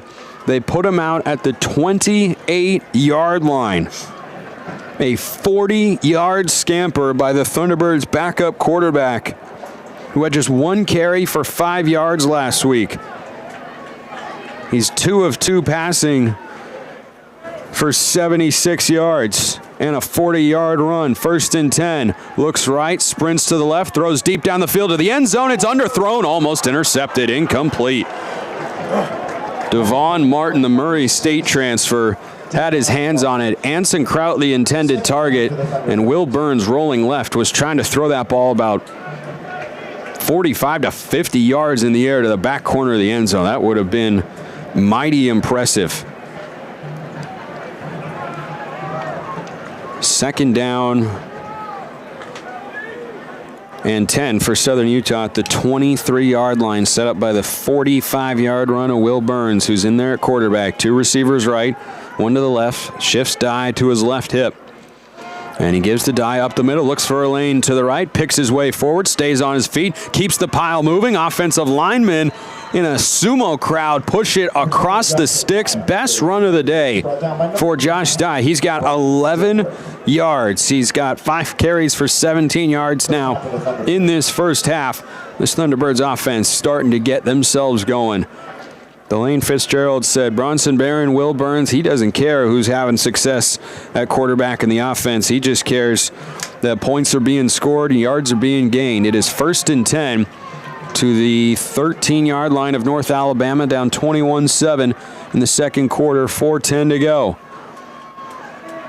Burns pulls it around the right side, slithers through a couple of purple jerseys, gets to the 9-yard line, gain of 4, 2nd down and 6. Number 98, Lance Bassett. Boy, Thunderbirds in danger of almost scoring too quickly here with 3:50 to go. Certainly you can't be picky about getting touchdowns. But the way this North Alabama offense has been today, sure Delane Fitzgerald wants to give them as little time as possible after scoring a touchdown. 1st down can be gained at the 3. 2nd down and 6. Burns the shotgun snap, hands the die, runs right, gets a lead block from Ed Riley, pushes a man away, and surges to the near sideline to the 5-yard line. That's a gain of 4. 3rd down and 2 is upcoming here. 3:20 to go and rolling in this first half. Thunderbirds trailing by 14 inside the 10-yard line for the 2nd time today. 32 of 48 entering today, getting touchdowns in the red zone for this Southern Utah offense, coordinated by Will Brunson and Matt White. Devin Downing goes wide to the left on 3rd and 2. Everybody else, a heavy shotgun look, timeout by Coach Dearman for North Alabama. So Southern Utah showed like they were going to go all power there, and Coach Dearman takes his final timeout.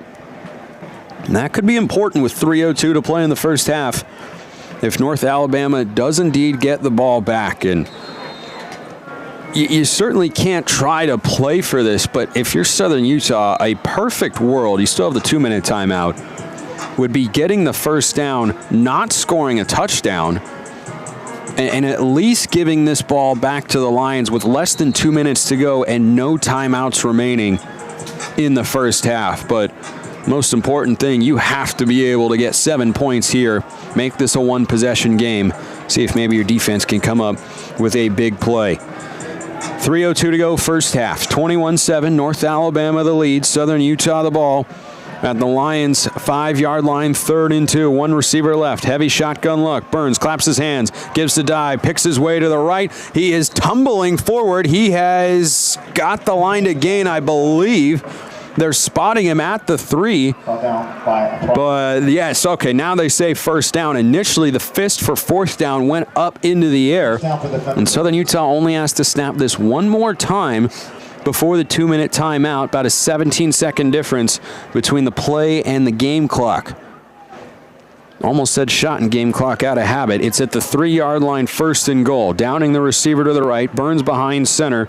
Dye the tailback. Extra offensive linemen and tight ends on the field. They give to Dye. No, Burns keeps it around the left edge for a walk-in touchdown. 4th rushing scamper of the year for Will Burns. And with 2:19 to go in the second quarter, Thunderbirds are an extra point away from being back within 7. Number 42, Jake Rogers. The explosive runs of Will Burns, a difference maker in this second quarter, as the Southern Utah offense has found life. Jaden Rogers on for the extra point. We have seen some good fakes from Southern Utah quarterbacks this year. Bronson Barron got me pretty good last week. Extra point from Rogers is up and good. 7 plays, 68 yards in 3:20. And a 3-yard Will Burns TD has got Southern Utah within a score once more. So 2:19 to play. And boy, if the Thunderbirds defense can come up with a stop, Delane Fitzgerald still has 2 timeouts in his pocket and the 2-minute timeout. And with the way the offense has gotten into a groove, there is certainly a possibility of Southern Utah scoring again before the half, but with the Lions getting the ball to begin the third quarter, you have got to be very, very careful to not allow a score before the break, or you could, in the worst case scenario, be staring at some form of a 3-touchdown or 3-possession deficit, be it 17 or 21. And as every coach will tell you, it is one play at a time. King with the ball at the 35-yard line. Looks left, looks right, runs up, boots it away. Oh, a wobbly kick, angled to the far side, but it gets through the end zone for a touchback. Thought for a moment that was going to have a chance to be out of bounds and bring it out to the 35. Instead, it's to the 25 with a touchback. So another chance for John Austin Wood. 9 completions, just 2 incompletions, 163 yards and a touchdown in the first half. Had the 61-yarder to Tanaka Scott on the last possession after he ran for a first down on 3rd and 3 to keep the drive alive. He's at his own 25, 1 receiver split each way, claps his hands, has the snap, hands off to Edwards, who darts to the left, then accelerates forward, picks up a couple of Southern Utah jerseys there, 10 seconds before the 2-minute timeout. Are the Lions going to run another play? It does not look like they will. Maybe 2-1. No, they are not going to snap it again. So we've hit the 2-minute timeout, and it's a 2nd down and 7 when we get back. 2 minutes to go first half. 21-14, North Alabama the lead, and the football here in quarter number 2. Southern Utah's defense looking for a stop when we return. You're listening to SU Thunderbird Football on Thunder 91, brought to you by Van Wagner from the Levitt Group and Auto Owners Insurance broadcast booth, presented by Intermountain Health. More SU football after this break.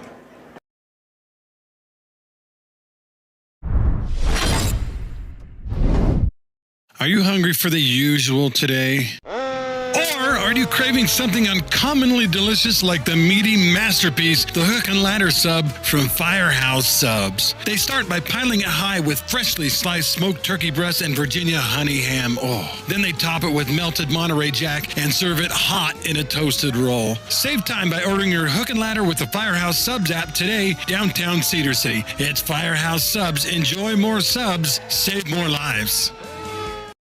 Township Pharmacy and Bullock's Drug are here for you, the Cedar City community. With expert pharmacists on site, Township and Bullock can help you take care of your pharmaceutical needs and fill your prescriptions. Both locations offer curbside service for your convenience. Bullock's Drug is downtown at 91 North Main Street, while Township Pharmacy is near the hospital just off Main Street. Township Pharmacy and Bullock's Drug, grateful and proud supporters of our local students and athletes.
An incompletion as Wood got hit as he threw, trying to set up the screen, is how we come out of the 2-minute timeout. So 2nd and 7 is 3rd and 7 for this North Alabama offense, who leads Southern Utah 21-14, 1:56 to go here in this second quarter. And Southern Utah with a golden opportunity to get the ball back to their offense. 2 receivers each way. Lions trying to convert with the ball at their own 28.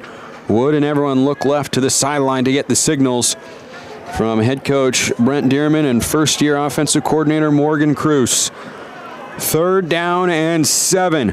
4-man rush, whistles, flags, play is blown dead. Looked like there was some early movement. False start, offense, number 74, 5-yard penalty. Gage Saint, the left tackle transfer from Troy, flinched. 3rd and 7 is now 3rd down and 12. If Southern Utah gets off the field here, Coach Fitz has 2 timeouts in his pocket, and the offense has started to get things rolling. They have scored in less than 3.5 minutes on both of their touchdown drives, would have more than enough time to try to get down the field, but it has to come after a defensive stop first. 3rd and 12 for the Lions at their own 28. 3 receivers right, 2 to the left. They've got an offensive lineman in the slot to the right. Wood is hit, leveled in the backfield by who else? Lando Brown, seemingly right as the play began. The first sack of a Lions quarterback today. Back to the 16-yard line. Timeout, Thunderbirds. 1:46 to go, and North Alabama will have to punt. They tried to set up the screen to the left side away from where their offensive lineman Gage Saint was in the slot, and Lando Brown shot out of a cannon and blew up Wood in the backfield. So we'll see what Adam Watford is able to come up with here. Standing inside his own 10, ready to punt. Nunez back at his own 30. Lions punting from right to left from the near hash. The long snapper is Nathan Curry, the junior from Murfreesboro, Tennessee. Sends it back there, hip high. Punt is away, not a good one. Wobbly lands at the 43. Southern Utah got to stay away, and it is down at the 49-yard line. They put it all the way out to midfield, but great starting field position for Southern Utah after just a 34-yard punt. Boy, Watford averages 47 per boot. He's been off and under that average in his punt so far today. Southern Utah will take it. That one just died like a wedge on the pitching green, or a pitching wedge on the green rather, after it hit the turf. 1 timeout for Southern Utah, their best starting field position of the day, with 1:48 to go in the first half, trailing North Alabama 21-14. It is Bronson Barron back out there at quarterback. Braden Whistler joins him in the backfield. 2 receivers in tight to the left, 2 to the right. Staring at a 4-man front of purple jerseys. Southern Utah driving for the tie. Barron, right foot in front of the left. Motion Whistlers out to the left side. Looks to the near side. Easy pitch and catch on the out route. Devin Downing gets out of bounds. He is a few yards short of the line to gain. Picks up 7, though. Keeps the clock stopped with 1:44. Well, you take that trade. 4 seconds off the clock and 7 yards. Thunderbirds have got plenty of time. They've got 1 timeout. 2nd and 3 at the 43 of North Alabama. Shadows starting to creep across the field here at Brawley Stadium in Florence. 2 receivers left, 1 to the right. Barron claps his hands, has the snap, looks right, looks left, throws a fastball, and it's hauled in by Shane Carr with a defender draped on his back. Needed 3, got 4. Balls on the far hash to the 39. 1:34 to go, first half, first down. 1 minute and 38 seconds. It'll start on my signal. And it is getting reset to 1:38 because it ran before the ball was set after the first down. Now they wind it again. Nunez goes in motion to the far side of the field. They hand it off to Braden Whistler between the tackles. He hits a crease and gets to the 33-yard line is where they put it. Gain of 6, 2nd down and 4 on Whistler's first rushing attempt of the day. 2 receivers right, 1 to the left. Barron takes the snap. Pressure comes over the middle. Wide open. Hayden George rumbling to the 25-yard line. He's got a first down. Pickup of 8. Southern Utah playing with tempo. 1:12 to go in the first half. Still a timeout to work with. Clock starts running again. Plenty of time. Barron in control is where his veteran presence comes up huge. 2 receivers right. Takes a shotgun snap. Throws deep, deep to the near side rather. Downing evades a man and gets to the 15-yard line. It was a long throw to the near side. Downing was wide open. Got out of bounds. That stops the clock with 56 seconds to go. That's a gain of 10 yards. They say another first down. So Southern Utah moves the sticks, playing with a lot of tempo and rhythm, just taking everything underneath. They've still got that timeout, 56 seconds. Josh Dye is the tailback once again, and Carr the lone receiver to the left at the Lions' 15-yard line. Down by 7. Barron fakes the handoff, throws back shoulder. Nunez, a lot of contact, incomplete. Swatted away with the right hand of Brian Dilworth on the RPO, so it's 2nd down and 10. 2nd down. They fake the handoff to Dye, and Barron just trying to throw a 50-50 ball, but Dilworth, the redshirt junior from Hollywood, Florida, one-time Kansas Jayhawk, was all over the former walk-on Gabe Nunez. 2nd down and 10. Now the Lions 15, 53 seconds to go in the first half, down by 7. Carr motions left to make it trips to the wide side of the field. Barron fakes the handoff to Dye. He is rumbling and stumbling up the middle across the 10 down to the 8-yard line. Gain of 7 yards for Bronson Barron, who flashed the legs in a big way last week against Central Arkansas. And Delane Fitzgerald takes his 3rd and final timeout with a 3rd and 3 upcoming. 40 seconds to go here in the first half. Southern Utah has declined the option for a 10-second runoff. Oh, it's actually an injured Lion, so the Thunderbirds still have a timeout in their back pocket. Obviously, you never want to see an injury. It just happens to work in Southern Utah's benefit here. He's being attended to in the middle of the field. Can't see the number and decipher who it is at the moment. 18. It looks like it might be Seth Hampton, the linebacker, the 2nd leading tackler on this North Alabama defense. And he is helped to his feet, walking off under his own power, which is a good sign. Number 18, Seth Hampton, the injured Lion on the play. Southern Utah has got 40 seconds. They're 3rd and 3 at the Lions' 8-yard line. Get a first down at the 5, but if you don't get it, the field goal unit has to be ready to come on, though the Thunderbirds do have a timeout if they wanted to use it. But if you don't pick up the first down, North Alabama does not have to get the football back, as they have no timeouts remaining. Certainly Southern Utah would love to find a way to punch it in for 6 and tie the game as we go into the half.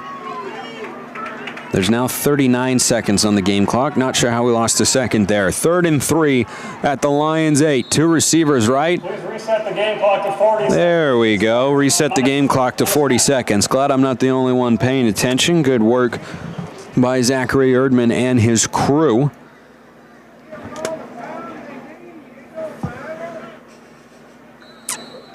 Third down and 3. 2 receivers right, including Nunez in the slot. Barron in the gun. Dye the tailback. He's got the carry. Veers to the right. Surges forward, and he is stonewalled.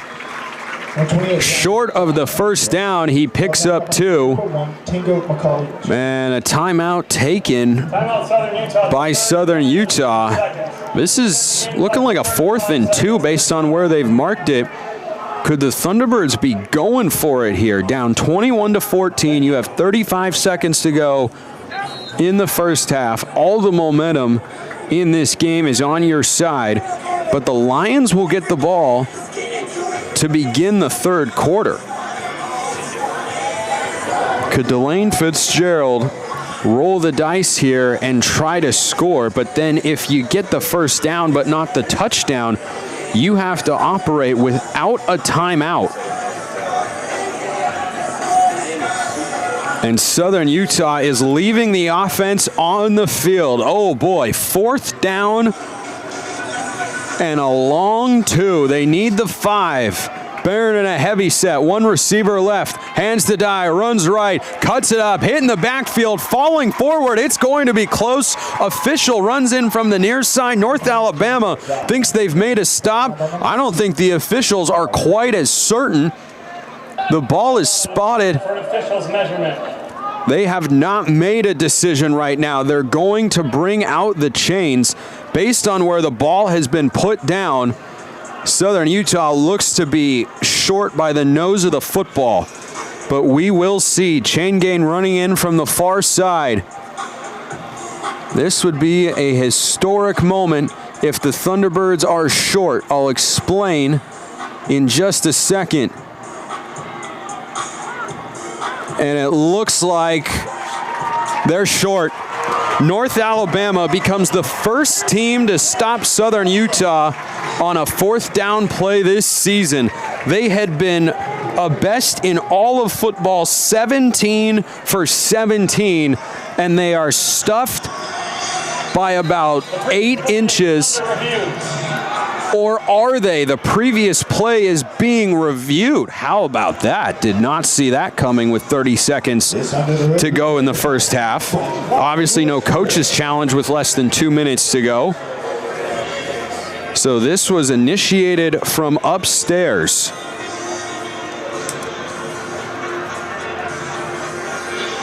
There was a pile of bodies that Dye ran into as he veered to the right and cut up field. I don't know how you would be able to definitively see that he made the 5-yard line, which is where he had to get to. They spotted him about 6 to 8 inches short.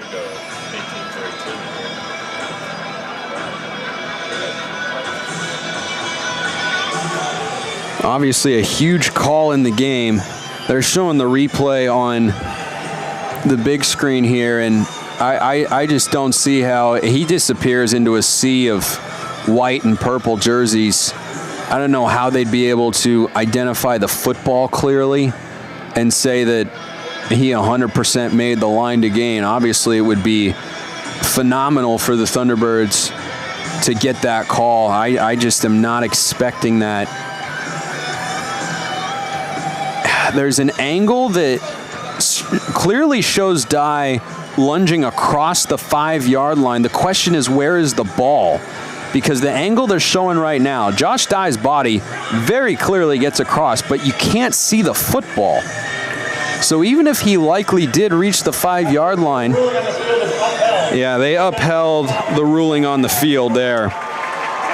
It's an unfortunate spot to be in there because based on that look, it was probably just a poor initial spot that did Southern Utah in addition to not being able to leave no doubt that he reached the 5-yard line. But he probably got there, but you could not see it on the replay, and you can't overturn based on suspicion.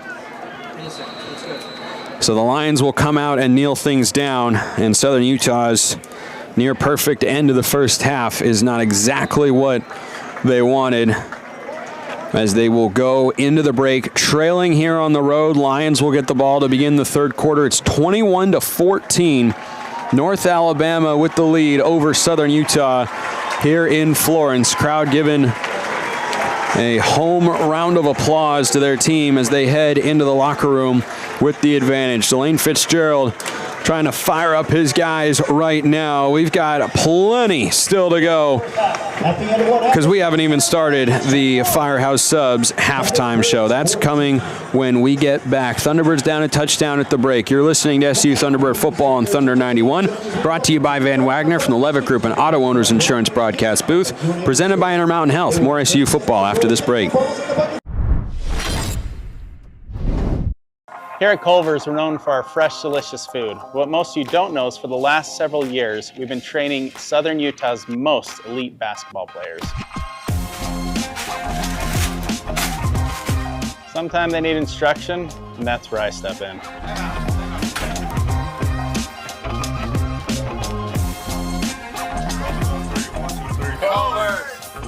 Practice makes perfect, but we demand perfection.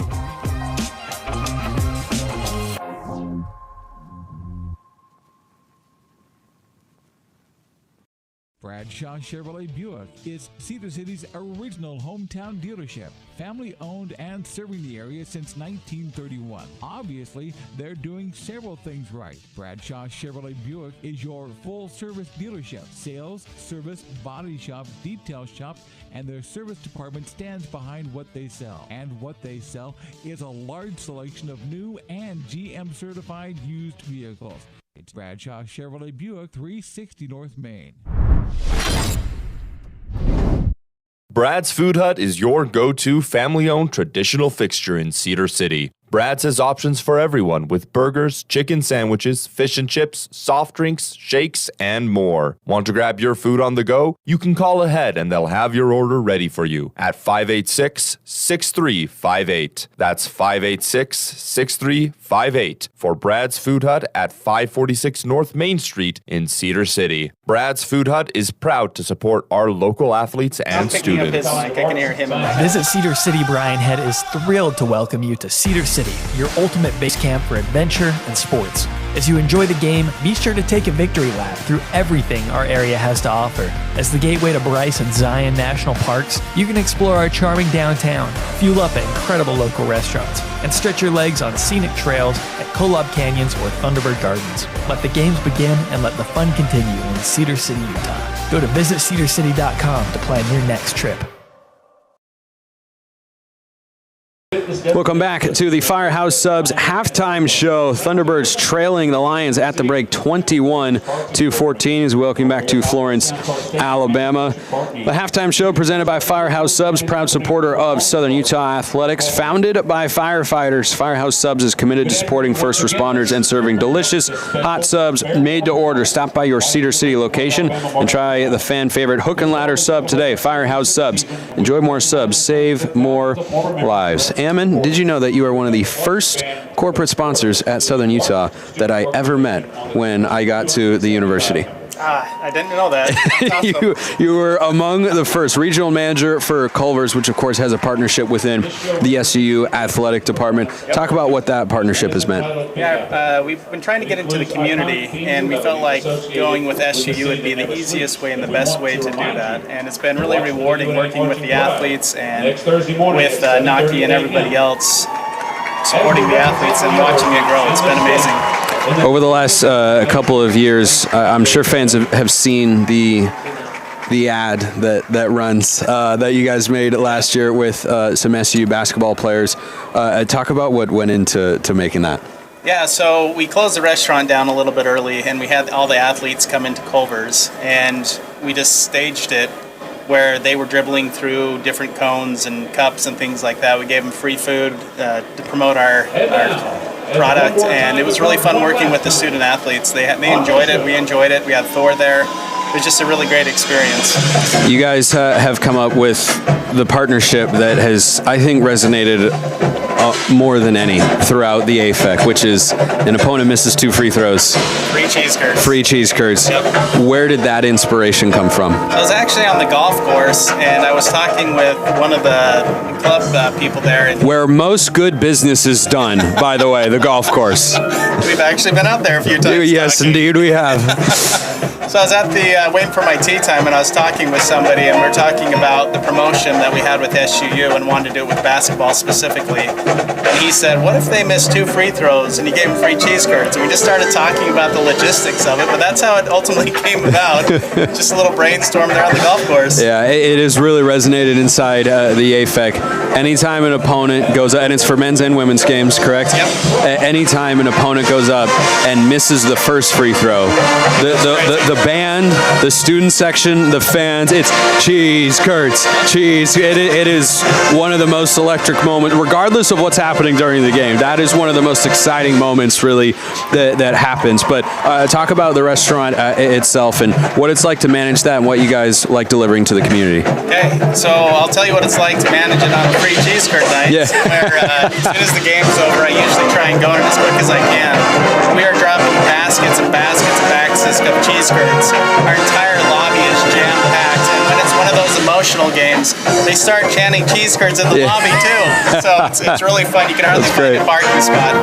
But being with Culver's has been great because we can give back to the community. We give a lot of free meals and coupons and that to the students at elementary schools, and trying, again, just be involved in the community and be good stewards of what we have. I've been there after games several times. It's really kind of become the go-to spot in town for post-game food. What do you like most about your guys' food offerings? I like that it's made fresh and you cook it to order. So if you want something a specific way, we'll try and tailor it as best we can. And nothing's ever sitting under heat lamps, which makes it taste way better in my opinion. Yeah. Do you ever... Do you ever get tired of eating it, or are there just so many different things to eat that you're like, no, they're just it's good all the time? The menu's huge. Okay, it yeah. is, but after eating it for 8 years, I'm done. I want something else. You don't want everybody else to be done, of course. Yep. So bringing to that, we're actually opening up a new restaurant, hopefully in 2026. It's going to be right behind the Culver's, and it's called Huey Magoo's. And it's a brand new concept. It's kind of like Raising Cane's with chicken tenders, and it's going to be grilled chicken tenders and everything. So we should start construction here in a few months, but we're bringing on a new concept to Cedar City, and we're hoping that we can parlay that into SUU as well. That's awesome. What is your favorite item on the menu that you used to enjoy? Okay, you can't go wrong with a butter burger, but I really like our new crispy chicken sandwiches. We gave out probably 500 or 600 free to the community to come and try it. With the new breading and things like that, I really like the new crispy chicken sandwich. That's awesome. Do you have any other parting words for the fans back in Cedar City? No, we're just grateful that everybody's coming and supporting the university, and we hope that we see you at the basketball games, and hopefully we get to give out more cheese curds. Yeah. Yes, indeed. Evan, thank you so much for being our halftime guest today. 21-14, North Alabama, the lead over Southern Utah at the break. We're back with the Firehouse Subs halftime show right after this. Here at Culver's, we're known for our fresh, delicious food. What most of you don't know is for the last several years, we've been training Southern Utah's most elite basketball players. Sometimes they need instruction, and that's where I step in.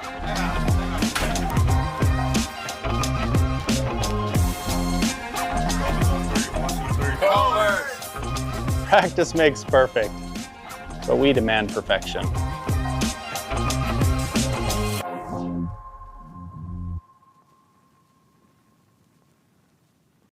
Bradshaw Chevrolet. Brad's Food Hut is your go-to family-owned traditional fixture in Cedar City. Brad's has options for everyone with burgers, chicken sandwiches, fish and chips, soft drinks, shakes, and more. Want to grab your food on the go? You can call ahead and they'll have your order ready for you at 586-6358. That's 586-6358 for Brad's Food Hut at 546 North Main Street in Cedar City. Brad's Food Hut is proud to support our local athletes and students. Visit Cedar City Brian Head is thrilled to welcome you to Cedar City, your ultimate base camp for adventure and sports. As you enjoy the game, be sure to take a victory lap through everything our area has to offer. As the gateway to Bryce and Zion National Parks, you can explore our charming downtown, fuel up at incredible local restaurants, and stretch your legs on scenic trails at Kolob Canyons or Thunderbird Gardens. Let the games begin and let the fun continue in Cedar City, Utah. Go to visitcedarcity.com to plan your next trip.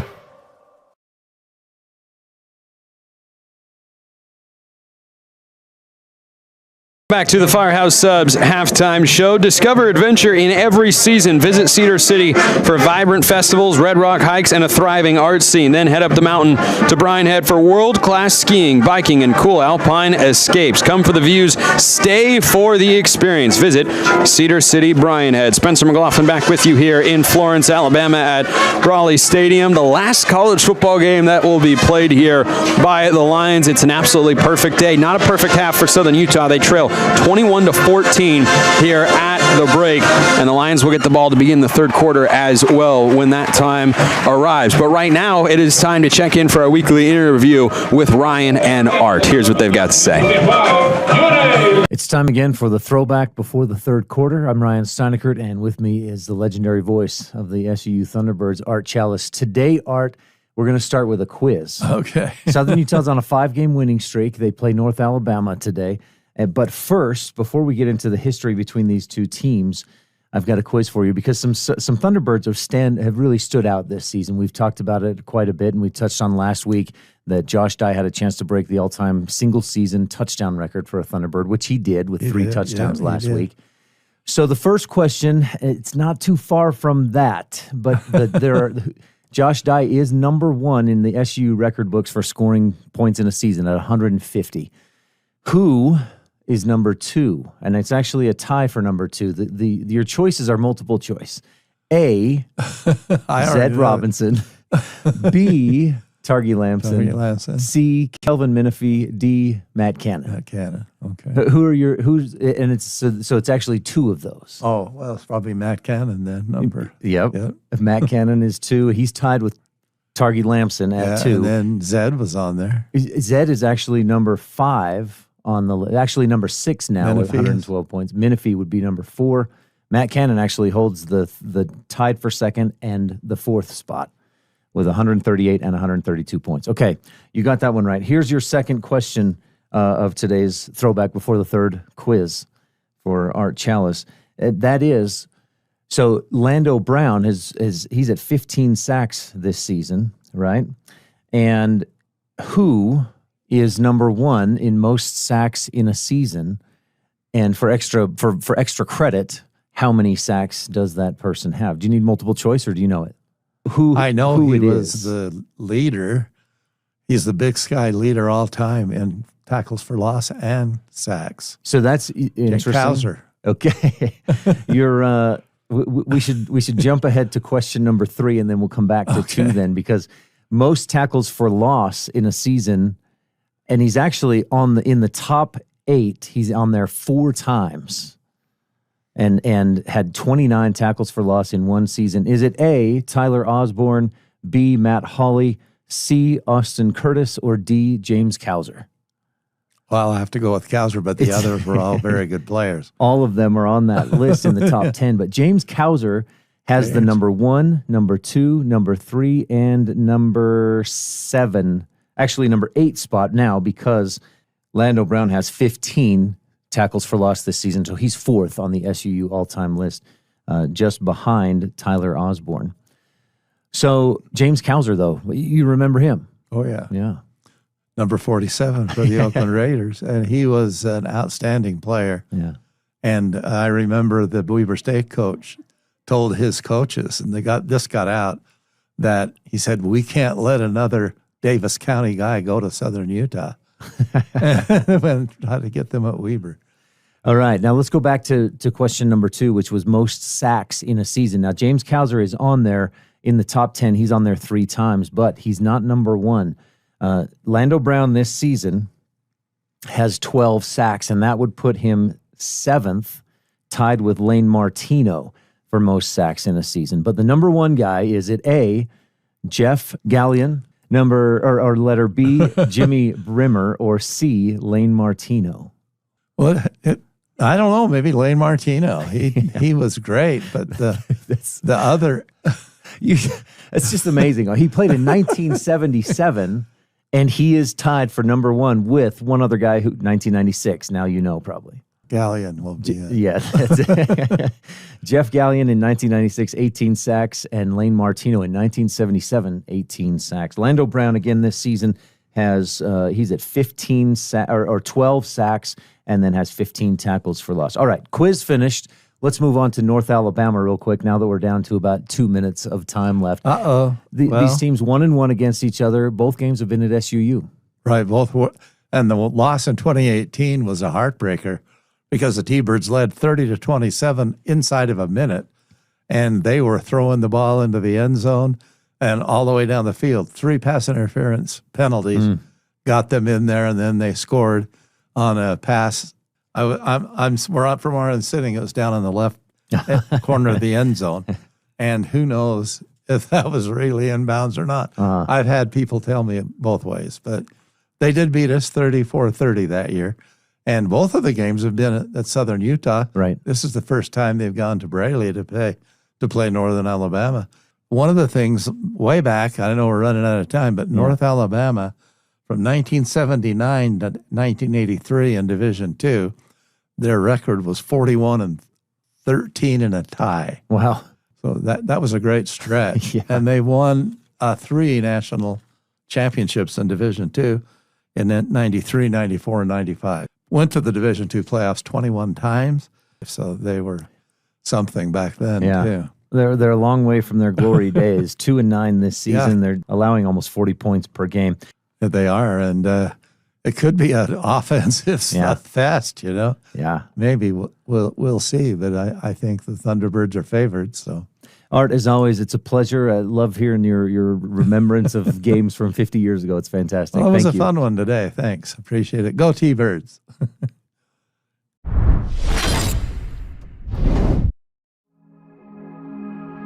At Cache Valley Bank, we value our heritage and the history we've built within our communities. With over 45 years of experience behind us, we are confident in our ability to equip our customers with the necessary tools and expertise to navigate their financial journey. Whether you are ready to expand your existing business, embark on a new business venture, or are seeking better personal banking, let us help you reach new heights. Cache Valley Bank, mountains await.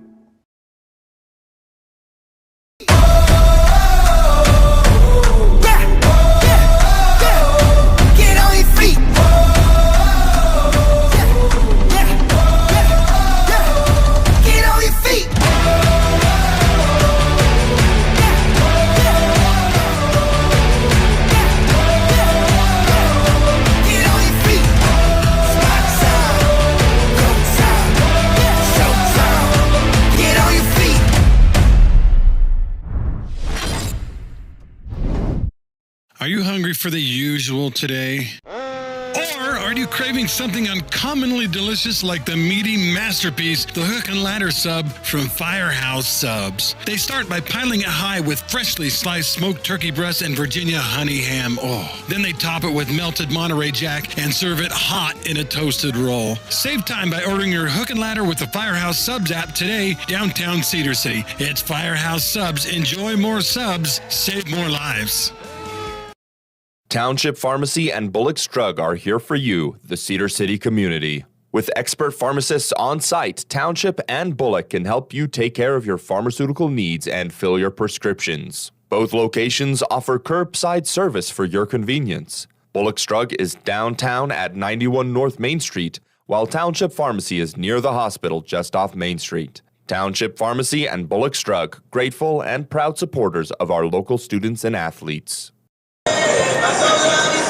Welcome back to Florence, Alabama. Spencer McLaughlin with you here on the Firehouse Subs halftime show. SkyWest Airlines is a proud sponsor of SUU Athletics. SkyWest is the world's largest regional airline and has been a part of the Southern Utah community for more than 50 years. No matter where you want to go, their 2 daily Delta connection flights from Cedar City to Salt Lake City make it easy to get there. Fly local from CDC, and with one connection, you can reach hundreds of destinations on Delta's global network. Southern Utah trails North Alabama at the half. 21-14 is the score. So we get set for quarter number 3, just about a minute from starting. And boy, Southern Utah came into this game with the second leading rusher in all of college football. That still remains the case. Josh Dye has had a spectacular season, but has not had the first half that we've been used to him having. I wonder if the Thunderbirds can get him to break out in the second. But Will Burns is their leading rusher at the break. For a team that runs for 200 yards a game, the backup quarterback, who has been a spark plug this year, has run for 52 yards. 45 of them came on one play. That big sequence right before the half, Southern Utah stuffed on a 4th and 2. Their first failed 4th down attempt of the season. They had been perfect this year, 17 for 17. So you understand the confidence. So Coach Fitzgerald, instead of taking the 3 points when you're trailing by a touchdown to try and convert, they weren't able to come up with it. But in the second half, feels like Southern Utah has to get Josh Dye going. He threw the ball pretty well, 11 of 15 for 145 yards overall as a tandem, Bronson Barron and Will Burns. But I think for Southern Utah in the second half, they would love to get Josh Dye working being on the ground, but it will be the defense that is on the field first. And a reminder that Savage is proud to support SUU athletics and is the official transport and logistics partner of Thunderbird football. From heavy haul to specialized transport, Savage can move anything, anytime, anywhere. Contact Savage today for all your transport and logistics needs. Southern Utah's defense allowed 2 straight touchdown drives to begin this game for a North Alabama offense that has had its ups and downs this year, but certainly capable. And amidst their 4-game losing streak, they have had some offensive output, just 17 points in their last 2 games coming into this one. Before that, had averaged 29.5 points per game in a couple of defeats.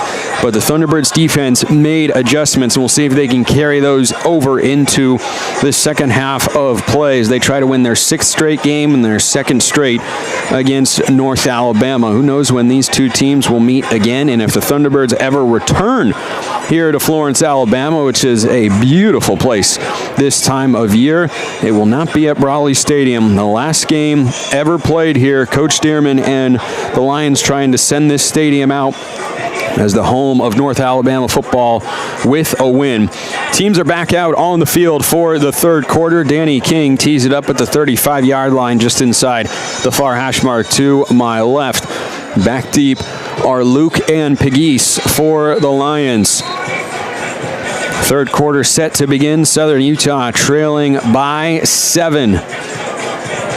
King looks left, looks right hand in the air. It's down, trots up with his right foot, gets a good end-over-end boot, and is caught by Luke in the end zone. He's bringing it out, though, at the 5. Far hash mark, cuts to the left, 15. He's hit once, twice, 3 times, and finally spun down at the 18-yard line. That's where the 3rd quarter offense will begin for the Lions. The 3rd quarter is brought to you by Cafe Sabor. Join them Mondays at 5 p.m. at Cafe Sabor in Cedar City for the SUU Coaches Show. Enjoy a great meal while head coach Delane Fitzgerald and John Smith break down each game and share inside looks at Thunderbird football. Cafe Sabor, the place to be on Monday nights for food, fun, and football. What a half it was for John Austin Wood. And the Lions offensively, 21 points. He's 9 of 12 for 163 and a score. 2 receivers right on 1st and 10 at the 18. He sprints to the right. There's a fastball far side, almost intercepted. Mikey Allen made the break on KJ Fields on the comeback route and almost had a pick to begin this 3rd quarter. Would have been his 4th of the year. He leads the team with 3 entering today. Goodness gracious, that was a great read and a strong break by Allen, who has had a tremendous second half surge. Pistol look, 2 tight ends left, 2 receivers right for Wood in the gun. Claps his hands off. Edwards gets to the right side and keeps sludging forward across the 20 to the 23-yard line. It was a hard-earned 5 yards there. Sets up a 3rd down and 5 for the Lions. In the first half, they were 3 of 6 on the season, just 38%. First drive of the 3rd quarter, 21-14, Lions lead. Thunderbirds defense with love a 3 and out to get the ball right to their offense to begin the second half. 2 receivers right, 1 to the left. That's Tanaka Scott, who had a 61-yard explosive touchdown in the first. Wood with his left foot in front of the right. 2 hands outstretched, claps his hands, chest high snap, looks right, looks, steps up to run. He takes off, tripped up from behind, short of the line to gain. What an effort that time by Trayvon Swanigan. Got him down short, 2 yards shy of the line to gain. Punting unit coming on, exactly what Delane Fitzgerald was looking for from his defense.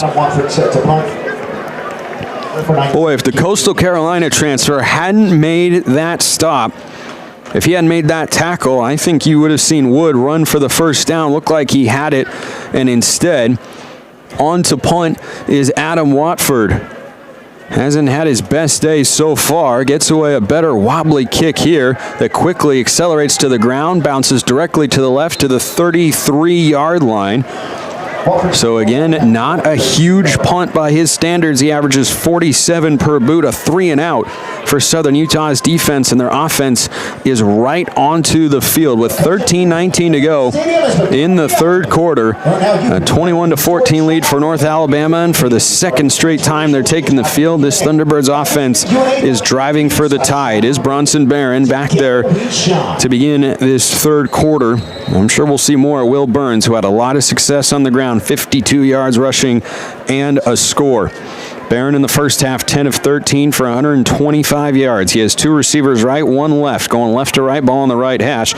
He hands to Dye behind 2 lead blockers, looks for a lane, pushes his man forward, and drags a couple of purple jerseys beyond the 40 at the near numbers to the 42-yard line. Gain of 9 yards for Josh Dye, his second longest run of the day. He has 33 yards on the game. If he hits 200, he'll set the SUU single-season all-time rushing record.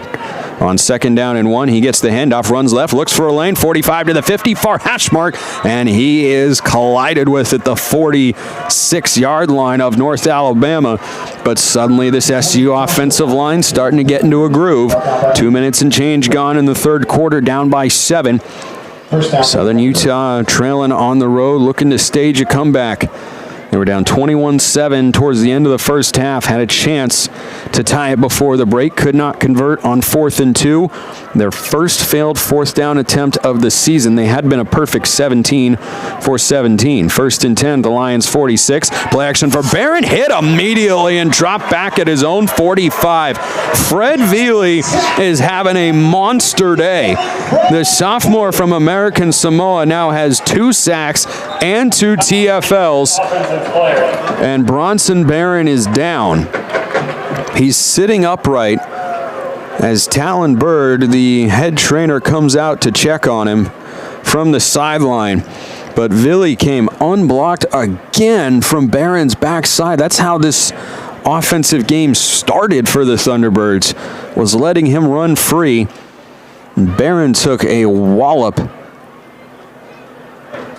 Again, he is sitting up, but hard to tell what's gotten dinged up there. Gets a nice ovation from the home crowd here in Florence.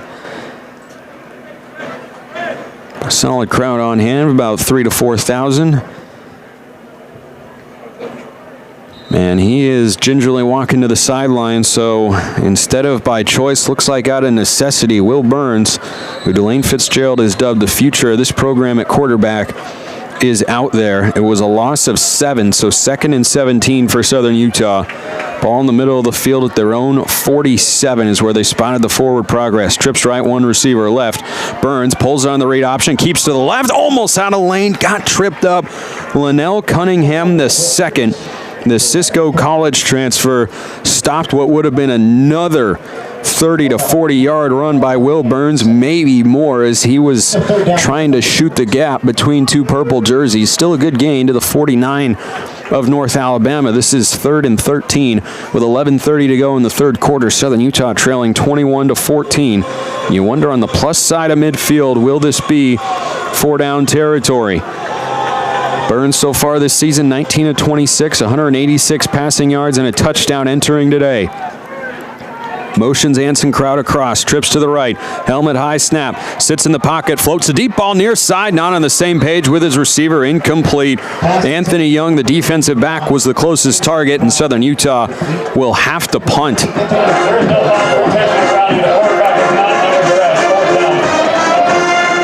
And they announced no foul for intentional grounding, so Danny King will have a chance to down this punt inside the 20, which he has done successfully 13 times this year. Waiting for the long snap of Gavin Lipkin. Big East back deep at his own 10. King has the snap, waits, rolls to the right, gets an end-over-end knuckleball in the air. There's a good punt, lands at the 10, rolls forward. Oh, it got right by Josiah Dye. Oh, it's a touchback. It was right there, and Dye let it go. I think he thought Rand Sawyer was behind him to down it inside the 5, and so North Alabama will have it at the 20 when we get back. 10:57 to go in the third quarter. North Alabama 21, Southern Utah 14. We're back with more SU Thunderbird football after this on Thunder 91, brought to you by Van Wagner from the Levitt Group and Auto Owners Insurance broadcast booth, presented by Intermountain Health. More SU football after this. Retro Fitness, the official partner of SUU Athletics, is the largest premium health club in Cedar City. Retro Fitness offers a full range of services, including functional fitness training, group fitness classes, hot yoga, personal training, saunas, tanning, a smoothie bar, and the best kids club around. Mention this ad for a free 3-day trial pass. Go retro at Retro Fitness, 929 South Main Street in Cedar City, or visit them online at retrofitness.com. In our 150th year of service, everywhere you look, Zions Bank people are ready to work hard for you. We're here and ready to go. Wherever you are, we're right there with you. We'll help make it simple and easier. We have all the big bank services delivered locally. Isn't it time to see how 150 years of experience can work for you? Zions Bank. We are here to help right now. We want to serve you. Now more than ever, Zions Bank is for you. /PI Stadium. No car, no problem. St. George Shuttle has you covered with reliable rides from Cedar City down to Vegas, up to Salt Lake, and everywhere in between. Check out St. George Shuttle today. On time, every time. A wonderful, wonderful service if you do not have a car and want to get down to Las Vegas or up to Salt Lake. 49-yard punt by Danny King is a touchback, so out to the 20-yard line goes the football for North Alabama, who leads Southern Utah 21-14 with 10:57 to go here in the third quarter. Beautiful fall afternoon from Florence, Alabama. Great to be bringing you Thunderbird football right here on KSUU. Third all-time matchup between these teams has been a good one. Thunderbirds got off to a slow start, down 14-0 after the first quarter. They went +7 in the second and trail by 7 points here in quarter number 3. Wood back out there at quarterback for the Lions. He has played really well today, has lost his top running back, unfortunately, Juice Allen. Jalen Daniels, the tailback behind him in the pistol, trips right. Pegues motions right in front of him, fake the jet sweep, and Allen, and he is slung down. Maybe got back to the line of scrimmage. Boy, they generously give him a yard. Lincoln Tuioti Mariner came roaring off the edge from his defensive back spot, and it's a 1-yard gain, 2nd and 9. Jalen Daniels, the redshirt senior from Tallahassee, Alabama. 5 carries, 16 yards last week. Has not been featured much today. That's just his second carry. He's totaled 6 yards. 2nd and 9 for the Lions at their own 21. Back to throw. Wood, quick out, near side. Pass caught. Tanaka Scott out of bounds. Tim Christian escorts him into a sea of purple jerseys. Has some words for that sideline as well. Official talking to him about it. It's a gain of 4. To the 25-yard line, 3rd down and 5. Thunderbirds defense with a chance to get themselves off the field. They started this quarter with a 3-and-out. We'll see if they can generate one again and give Southern Utah's offense a chance to go down the field and tie this game. 2 receivers right. That's the wide side of the field for the Lions. 2 tight ends left. Wood is in the gun. Feet level. Hands chest high. Claps them. Fakes the toss. Runs to the right. Darts upfield. He is brought down a yard short of the line to gain. Baron Taylor. Oh, they gave him the first down. Oh, no, no, no. He was clearly short. Delane Fitzgerald not arguing the point. Maybe my angle's off, but boy, it looked like Baron Taylor made the stop and his body came down. They spot it right at the 30, which was the line to gain. 9:10 to go, third quarter, 21-14, North Alabama lead. Whistles blow this play dead. Ruling on the field of the line to gain being met is under review. Yeah, they're reviewing whether or not he got to the line to gain. Not my first football game, and that'll lead us to the media timeout. We'll see if things go in Southern Utah's favor. Will it be 1st and 10 or 4th and 1? We'll find out when we get back. 9:09 to go, third quarter, 21-14, North Alabama lead.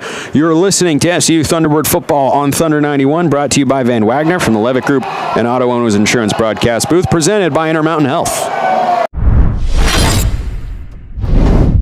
When it comes to smiles, Thunderbird fans know who to trust: Webster Orthodontics, the preferred orthodontist of SUU Athletics. They're the reason Thor the Thunderbird has that beautiful game day grin, and they can do the same for you.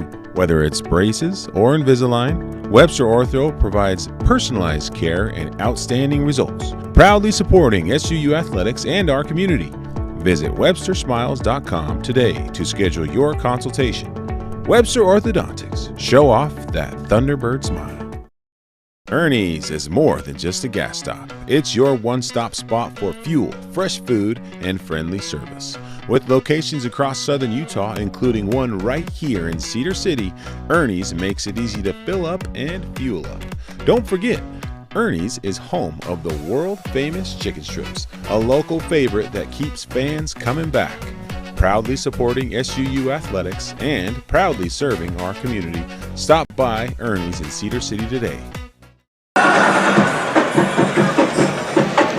Welcome back to Florence, Alabama. 9:09 to go, third quarter. Southern Utah down by 7. If you're looking to sharpen your skills and become a true sales professional, check out the SU Professional Sales Program, helping students and future leaders build confidence and close deals.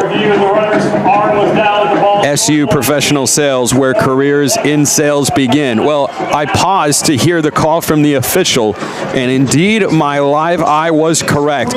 Short of the line to gain is the quarterback for North Alabama, John Austin Wood. So it's a half yard to go at their own 29-yard line. The tackle by Baron Taylor did indeed bring him down. I thought that was far too generous of a spot. Shout out to the replay crew. The whole officiating crew has been on top of it today. Zachary Erdman and his staff have done a really, really good job. So 4th down and short. What do you do here if you're Brent Dearman? You're 2-9, lost 4 straight. Final game that'll be played here at Brawley Stadium. At your own 29-yard line with a 7-point lead and 9:09 to play in the third quarter.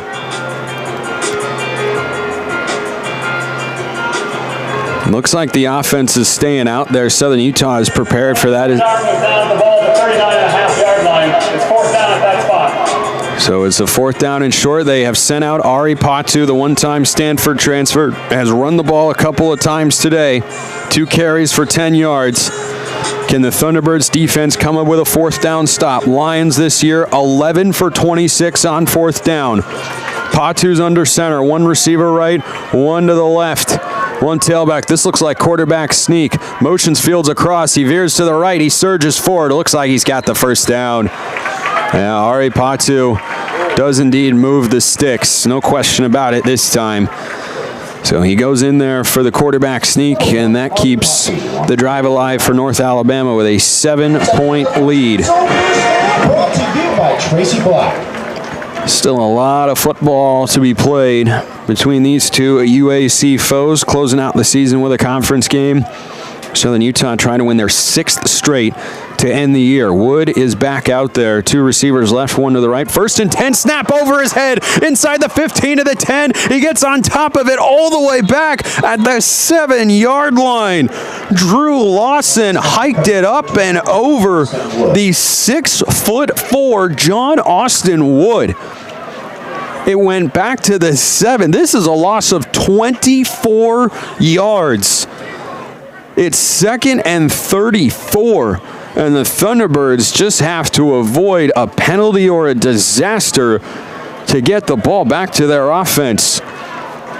Lions have to be careful inside their own 10. Trips left, 1 receiver right. They hand it to Pegues around the left edge. He cuts it up. Big collision at the 15-yard line with Baron Taylor. That's actually Jalen Daniels who carried the ball there.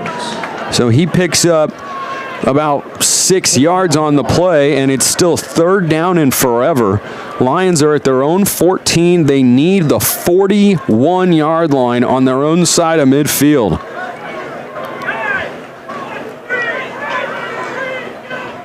Third down, and what in the world do you call here? Wood is in the gun, sets up the screen, caught on the near side with a couple of blockers out there, but Southern Utah is all over it. Joe Tongamoa flies out from the defensive tackle spot to take down Daniels, and the bad snap costs the Lions dearly, as North Alabama again will have to punt. Southern Utah's defense holds serve to get it back to the SUU offense. Adam Watford on to punt. See if he can get a good one off here. His long today on 4 efforts, 44 yards. He's averaging about 7 yards less than his season average so far today. Waiting for the snap inside his own 10. He's got it. Gets this one away. Again, he shanks it off the right side of his foot. Just having a bad day. Lands at midfield. Takes a Lions bounce and gets to the 38-yard line of Southern Utah. And that is where the Thunderbirds will take over when we get back. 6:11 to go, 3rd quarter. North Alabama 21, Southern Utah 14. Thunderbirds offense back on the field after this. You're listening to SU Thunderbird football on Thunder 91, brought to you by Van Wagner from the Levitt Group and Auto Owners Insurance broadcast booth, presented by Intermountain Health. Back in Florence right after this. When it comes to smiles, Thunderbird fans know who to trust: Webster Orthodontics, the preferred orthodontist of SUU Athletics. They're the reason Thor the Thunderbird has that beautiful game day grin, and they can do the same for you. Whether it's braces or Invisalign, Webster Ortho provides personalized care and outstanding results, proudly supporting SUU Athletics and our community. Visit WebsterSmiles.com today to schedule your consultation. Webster Orthodontics. Show off that Thunderbird smile. Ernie's is more than just a gas stop. It's your one-stop spot for fuel, fresh food, and friendly service. With locations across Southern Utah, including one right here in Cedar City, Ernie's makes it easy to fill up and fuel up. Don't forget, Ernie's is home of the world-famous chicken strips, a local favorite that keeps fans coming back. Proudly supporting SUU Athletics and proudly serving our community. Stop by Ernie's in Cedar City today. When it comes to world-famous chicken strips, there's only one place: Ernie's. Proudly local and proudly supporting SUU Athletics. Ernie's is the go-to spot for a great meal. Drop in today and taste why everyone loves Ernie's chicken strips. Who doesn't? I haven't met anybody yet that doesn't love Ernie's chicken strips. Spencer McLaughlin back with you here in beautiful Florence, Alabama. It is just something out of a painting to be here in the broadcast booth. The trees scattered with different colors of brown, gray, patches of green for trees that are still holding on as winter looms here in the south. It has been a beautiful day, 72 degrees, gentle wind. It has just been absolutely perfect, and Southern Utah is trying to tie the game for the first time. They have trailed really from the moment this one started. It felt like their first drive had a first down, then a punt, then they gave it to North Alabama, who marched down the field in just, well, that was actually their longest drive of the day, 10 plays, but they scored a touchdown. Southern Utah has been playing from behind ever since. 21-14, North Alabama the lead, 6:11 to go in the 3rd quarter. Southern Utah 1st and 10 at their own 38-yard line, going left to right, ball in the far hash. First down, fake the handoff, Burns up the middle. He's got a lane and a first down carry. He is tornadoed down to the turf after a gain of 12, faking the handoff to Josh Dye. Linnell Cunningham II made the tackle, but Will Burns' legs, boy, that could be something Southern Utah fans get used to hearing about in the coming years. He has 6 carries for a team-high 68 yards and a touchdown today. He is still out there. 2 receivers to the right. Dye, the tailback, offset his right hip. Hayden George, the offset tight end. He motions to the left. Burns pulls it out, flips it in the flat to George. Penalty flag flies. He's got the catch, and he is chopped down at his ankles and then leveled up top by a flying Jamari Payne. We'll check the flag. It's against Southern Utah. They had more than 4 players in the backfield, so an illegal formation there. Looks like one of the receivers to the right of the formation was supposed to be on the line of scrimmage, and staying on schedule was a big key for Delane Fitzgerald in this game. Southern Utah right now gets a big red X in that department. A fumbled handoff, penalties, negative plays. They have been behind the sticks more than they would like to be. 5:20 to go, third quarter. They trail North Alabama 21-14. 2 receivers right, 2 tight ends left. 1st and 15 for the Thunderbirds at their own 45. Burns hands it off to Dye, who seeks a crease on the right side. He's trying to stay on his feet. He gains 2, 2nd and 13. A horde of purple jerseys converge upon the nation's 2nd leading rusher. 2nd down for the Thunderbirds. Got to give this North Alabama defense credit. 12 carries, 47 yards, and a touchdown for Josh Dye. Well below his usual output. Entered today needing exactly 200 to set the SUU single-season rushing record. He'd have to have a huge 4th quarter to get that mark. 4:40 to go in the 3rd. Southern Utah down 7. Nunez motions left. Twins that way with Carr. Fairchild, the wide receiver to the right. Burns claps his hands, fakes the handoff, throws to Alila Faleula in the flat. He is able to slap off a couple of purple jerseys, gets to the 46-yard line. Good gain there. That's just his 5th catch of the season, his first since October 18th against Abilene Christian. So Will Burns going deep down the lineup of potential playmakers, and the Thunderbirds suddenly have turned 1st and 15 into a 3rd down and 6. They're just 2 of 8 on the money down in this one. Burns empty in the gun. Whistler alone to the left, 3 receivers right. Got a tight end to the left of the O-line. Burns takes the snap, runs up the middle, got a lane to the 40 to the 35, first down. He's leveled to the turf by the right shoulder of Fred Veely, but the legs of Will Burns unstoppable right now. He is over 80 yards on the ground, and on 3rd down and 6, he gets all the way down to the 34-yard line. 1st and 10, 3:25 to go in the 3rd quarter. Southern Utah trailing 21-14. It has been the Will Burns show here offensively in this 2nd half. He's got 2 receivers right, 1 in tight to the left. That's Shane Carr, who he motions out to that side. Burns hands to Dye, looks for a lane, scurries forward, and is twirled down there by DeMarcus Robinson, the one-time Georgia Southern transfer who leads the team in tackles coming into today. It's a gain of, they call it about 3 yards, 2nd down and 7.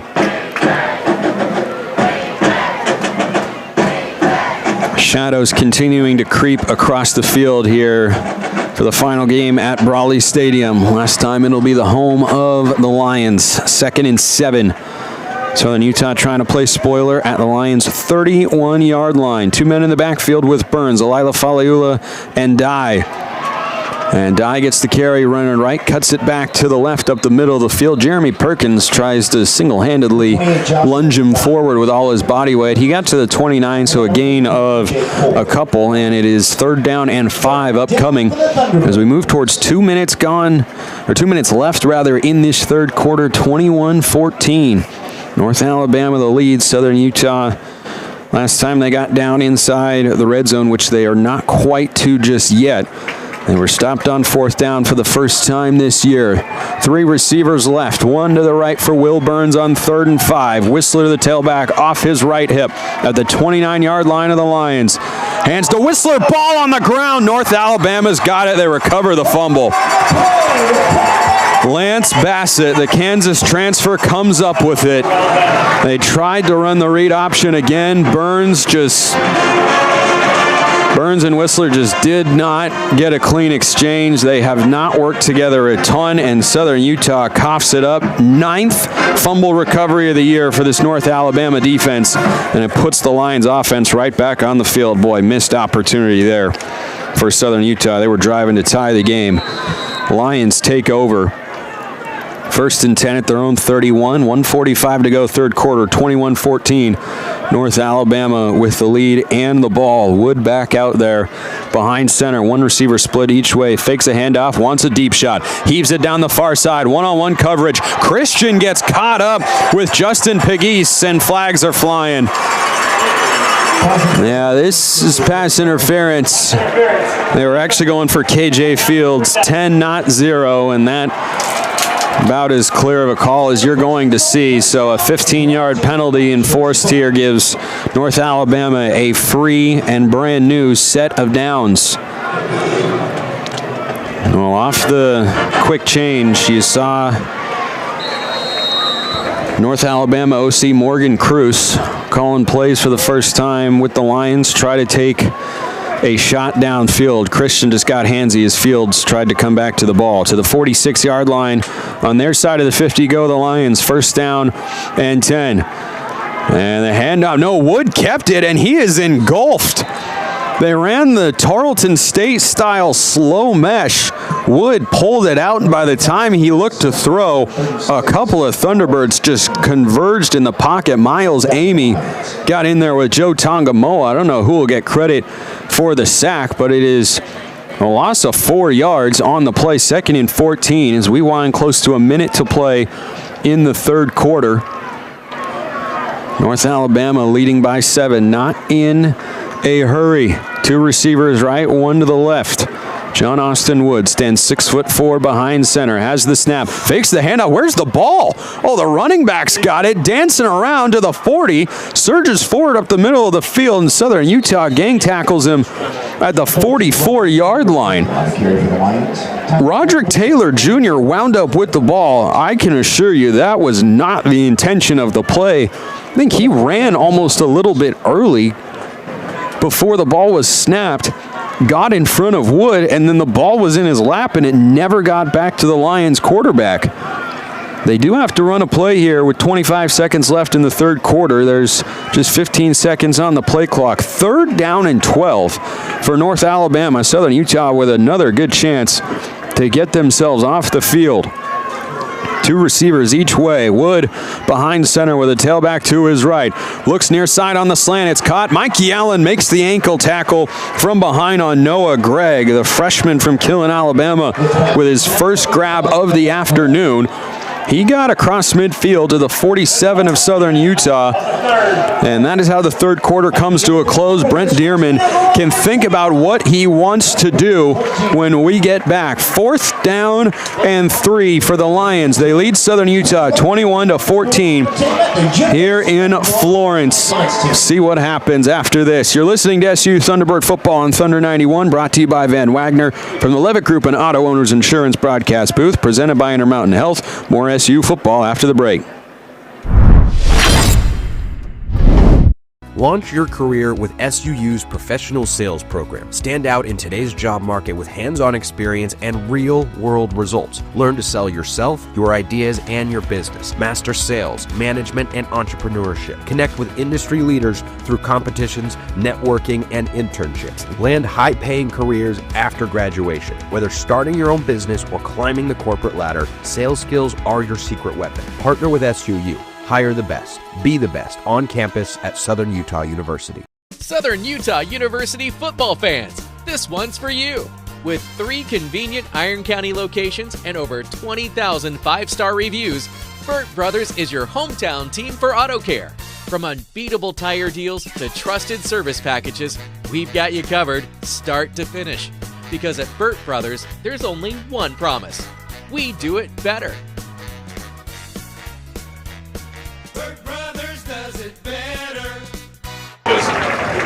If you see that pointed down, Thunderbird fans, the fourth quarter is presented by Zions Bank. From personal checking to business solutions, Zions has been helping Utah families and businesses for generations. Stop by your Cedar City branch and see how Zions Bank can help you today.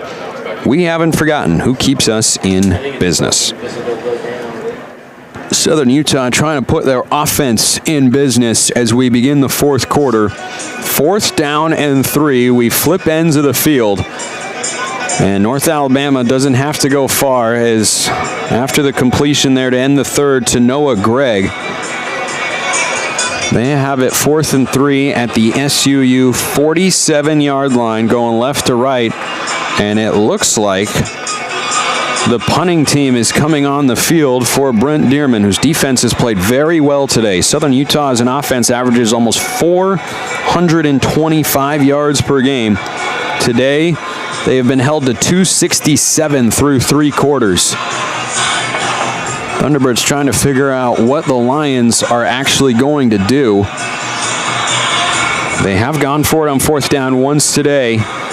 UNA is 1 for 1. They converted a quarterback sneak. On the year, they're now 12 for 27 on 4th down. Still waiting to come out of the full TV media timeout here as we get set to begin quarter number 4. But Southern Utah at one point in this game was being outgained 145 to 15. They have flipped the script, but have not been able to find that game-tying touchdown. And it looks like the offense is staying out there for North Alabama. Big play to begin the 4th quarter, 21-14. Lions lead, going for it on the plus side of the 50, 4th and 3. Wood behind center with the tailback to his right. That's Taylor. He's got a receiver left and a wide receiver, Greg, who he just completed a pass to wide to the right. He shifts in. He's one-on-one with Christian at the bottom of the formation. Fields the receiver to the left. He goes in motion to the right. 4th and 3. Snap back to Wood. Runs, throws on the out. Caught Fields. First down. Two-handed helmet high catch. He beat Blake Stillwell to the sideline. Was going to number 10 all the way. And KJ Fields, who had no stats last week, has been an emphasis in this second half for the Lions offense. That's his 3rd catch for 17 yards on the day, all coming here in half number 2. 4th quarter starts with a conversion for the Lions. They're 1st and 10 at the SUU 40. Pistol look, Wood hands it off up the middle. Taylor finds a little bit of a lane, stays on his feet. Ball came out, but he got it back in midair. It was ripped away by Sean Mays, and Taylor just grabbed it before it popcorned out of his hands. Swanigan almost had it in the air. A missed chance there. Gain of 7. A dramatic one makes it 2nd down and 3. Sorry. Boy, that was almost the turnover this Thunderbirds defense needed. Trailing by 7, early part of the 4th quarter. 2nd down and 3. The SU 33. Couple of fakes. Wood goes deep down the middle of the field. Taylor stride for stride with the receiver, who just flopped and looked for a flag. The intended target there, Justin Luke, was primarily a return man for the Lions. Sean Mays literally did not touch him, completely disengaged, and then Luke somersaulted forward in front of some Lion fans down at hospitality tents and looked at the official trying to draw a flag. He knew he had no chance to catch the ball, so tried to sneak one. The official not buying it. Ari Patu back in there at quarterback for the Lions on a 3rd down and 3. He's been an effective runner today. 3 stacked to the left. It's a quarterback draw. Patu runs around the right edge, and he's got the first down. Crashes into a couple of white jerseys and spins forward. And Ari Patu has been wildly effective. Both backup quarterbacks have been. Burns more explosive, but he has converted all 3 3rd and 4th down opportunities he's had. So the Thunderbird defense on its heels a bit. At the 27-yard line of SUU go the Lions with 13:15 to go in the game. North Alabama leads Southern Utah 21-14. Thunderbirds trying to win their 6th straight to end the season. 1st down and 10. Wood back out there. Fakes the handoff on the fly sweep to Taylor. Zips one down into traffic. It's over everyone. Touchdown, Heatherly.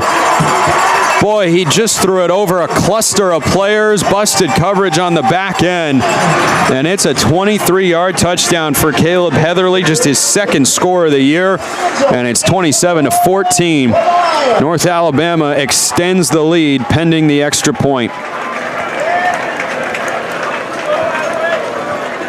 27 yards on the toss, beg your pardon. On for the extra point comes Chandler Dixon.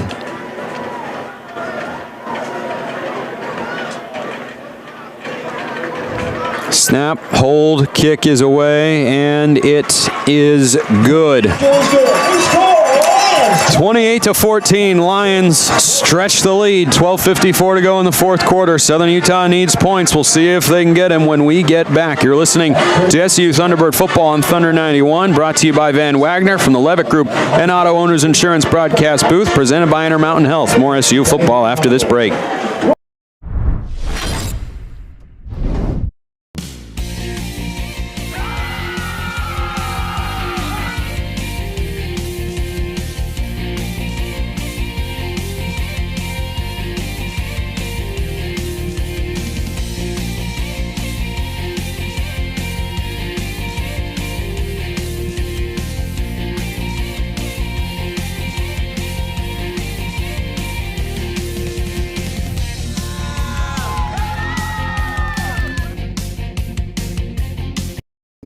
Clark & Linford Jewelers has been a staple on Main Street in downtown Cedar City since the 1970s.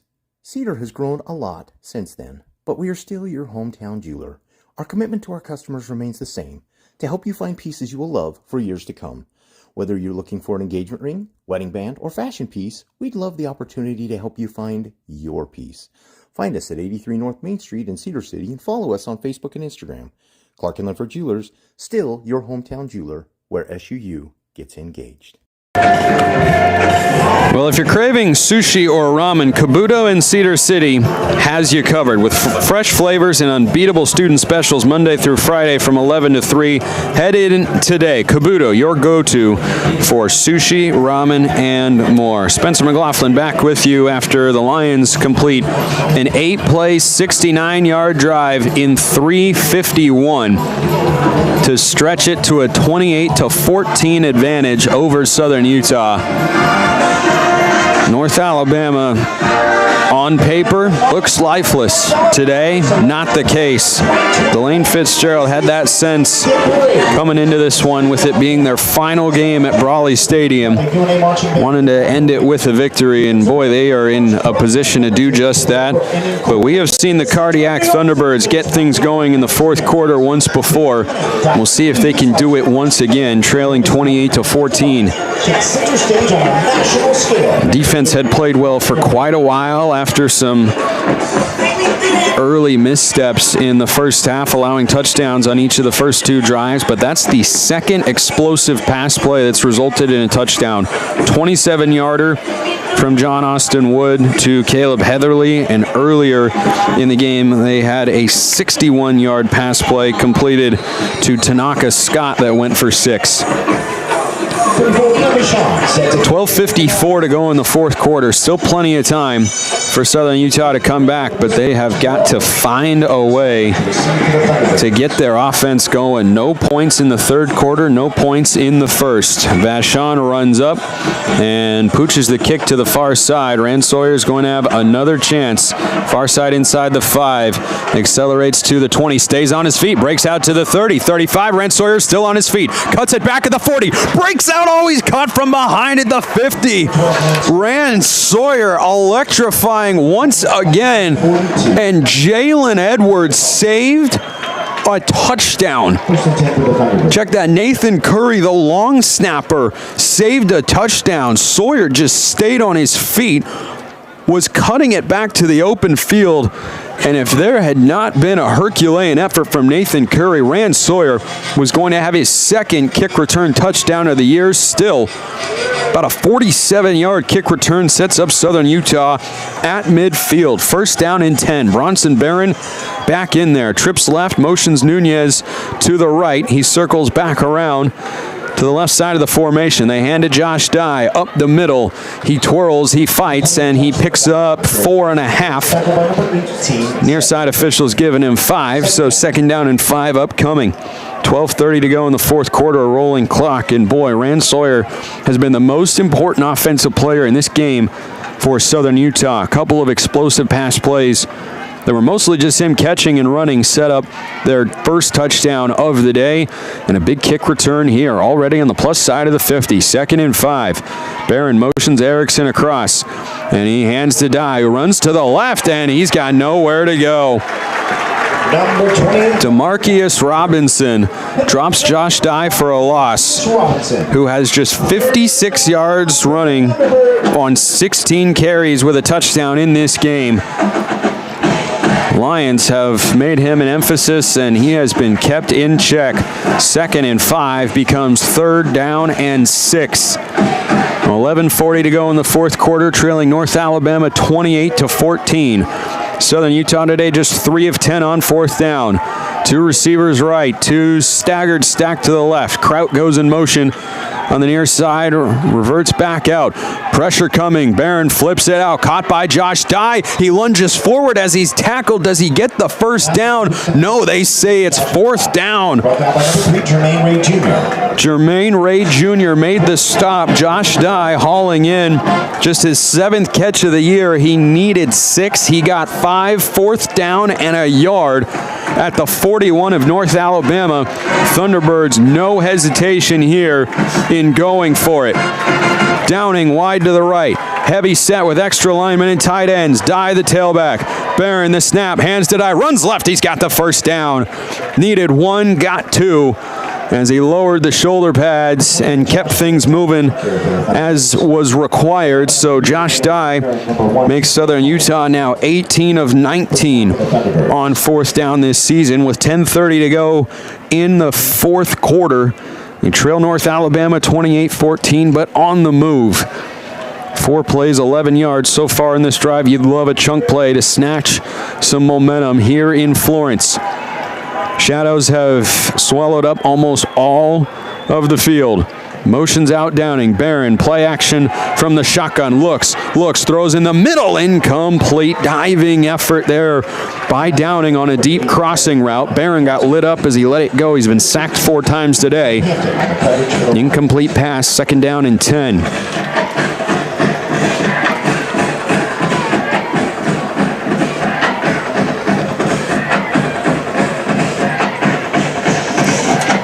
At the 39-yard line of the Lions. Trips right for Bronson Barron, who's 11 of 15 for 130 yards passing in this game. And he hands off to Josh Dye, runs left, got a great block, breaks out 30, 25 near sideline, 20, 15, 10, and he's caught from behind. Linnell Cunningham, the second, saved a touchdown, but it's 1st and goal at the 9-yard line. Josh Dye finally gets himself working with a big gain. Thunderbirds playing with tempo, 2 receivers right, 1 to the left.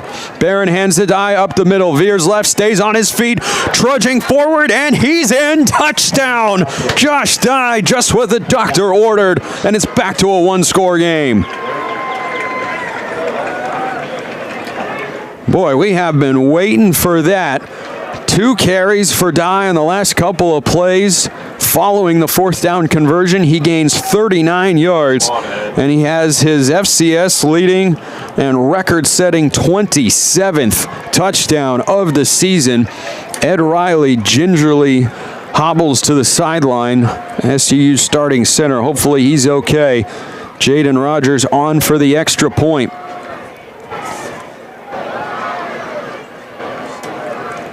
Snap, hold, kick is away. And it is good. 28-21, our score. Lions 28. With 9:42 to go in the fourth quarter. Southern Utah right back in it. We'll see what happens over the final 9:42. You're listening to SU Thunderbird Football on Thunder 91, brought to you by Van Wagner from the Levitt Group and Auto Owners Insurance broadcast booth, presented by Intermountain Health. More SU football after this break.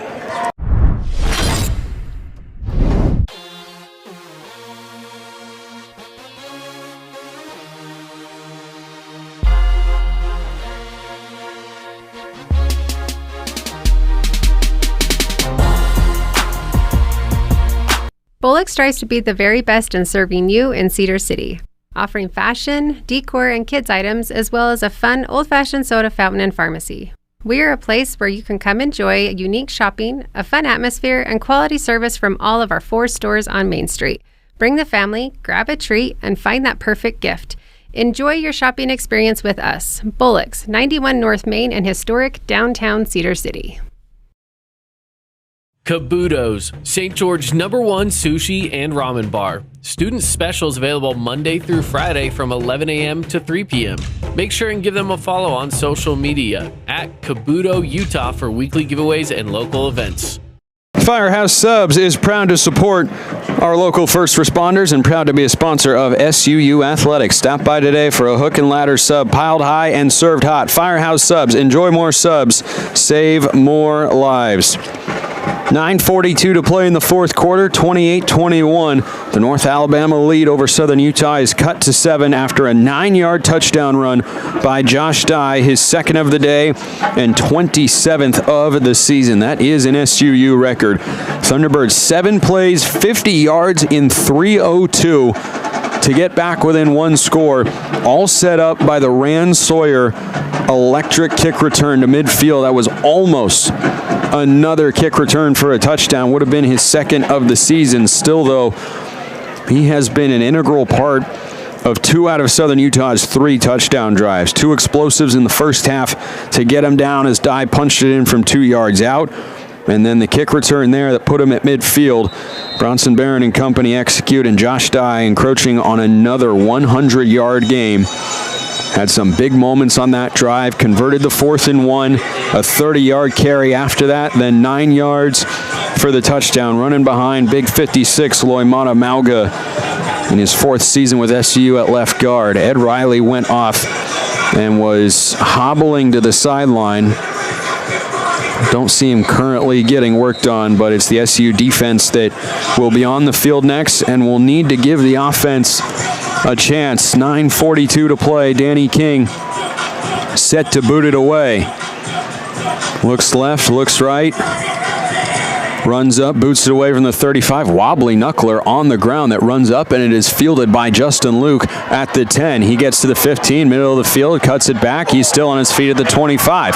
Cuts outside to the 30, and he is leveled out there out of bounds into his own bench by Wyatt Humphrey, a backup safety. So good return there by Justin Luke. And that gives the Lions good field position out to their own 33-yard line. Leading Southern Utah 28-21, 9:33 to go in the fourth quarter. 6'4" John Austin Wood, true freshman from Fulton, Mississippi, is out there in the pistol. 1 tight end offset each way with 1 receiver. And he hands it off up the middle. Allen gets to the outside, 35-40 near sideline. Scurries out of bounds after a good gain. He picks up 8. They call it 9 yards. No, now they say 10. That was escalating quickly by the officiating crew. So they gave him 10 yards on the play. So a quick first down there for Jalen Daniels. Running the ball incredibly well in this one after their leading rusher, Juice Allen, who unfortunately went out with injury in the first half. But Allen has been replaced well. Daniels. 42-yard line. It'll be 2nd and 1. Okay. 42-yard line. No, I got to give myself a little credit for. That's the 3rd time today I've called out that something has been wrong, and then the officials have corrected it to their credit. They say it's 2nd down and 1. The line to gain was the 43, and they're spotting it at the 42. So it's 2nd and 1 instead of 1st down and 10. Will it end up mattering? We shall see.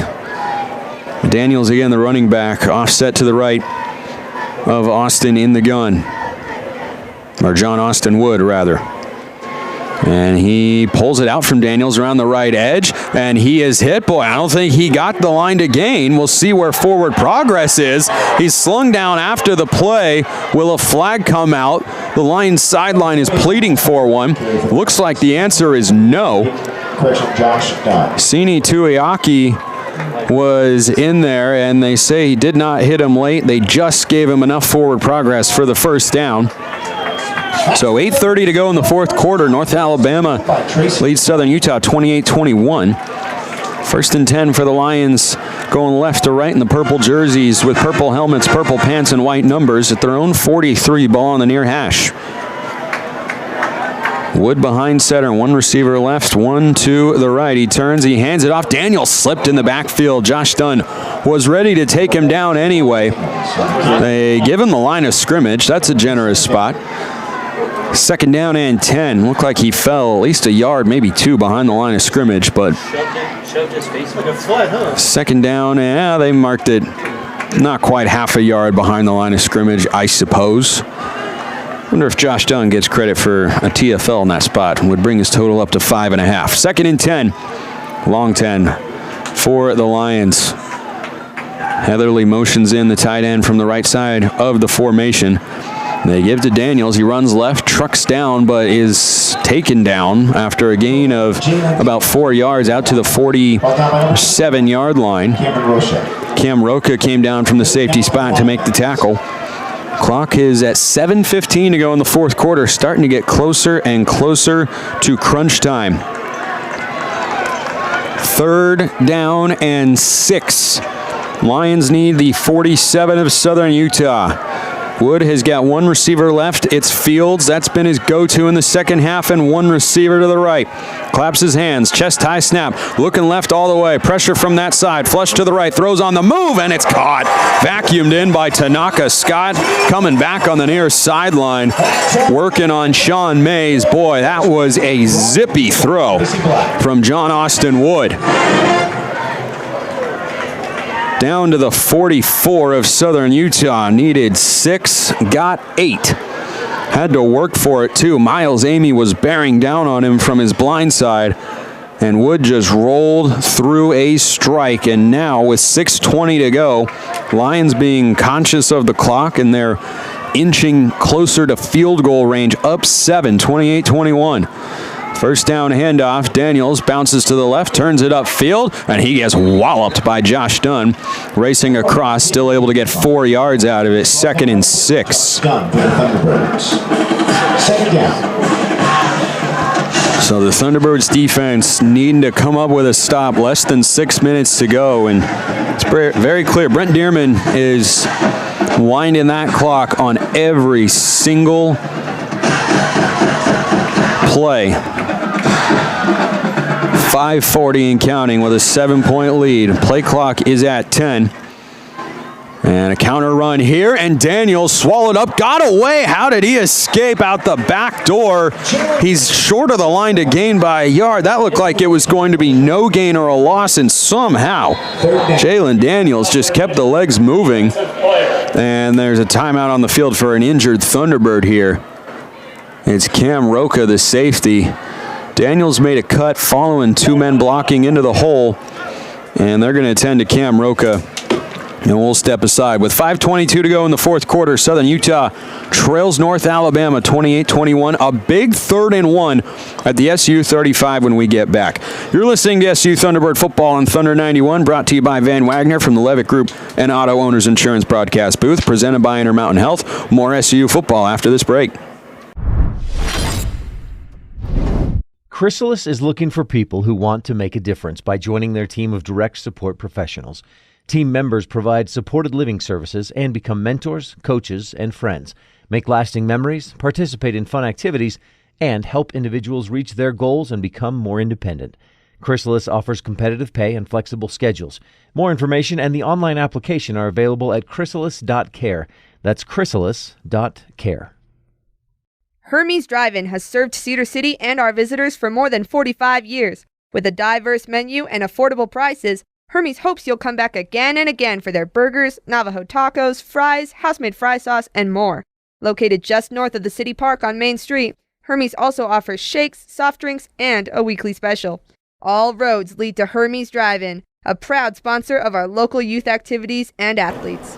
Thunderbird fans, don't miss your chance to be part of the action this season. Get your single game and season tickets for men's basketball, women's basketball, and gymnastics. Enjoy the thrill of live competition and cheer on your Thunderbirds inside the America First Event Center. Visit www.tbirdtickets.com to secure your seats today and support Southern Utah athletics all season long. Well, unfortunately, Cam Roca is still down on the field. He is now sitting up, a good sign. Training staff and Coach Fitz out there looking at him.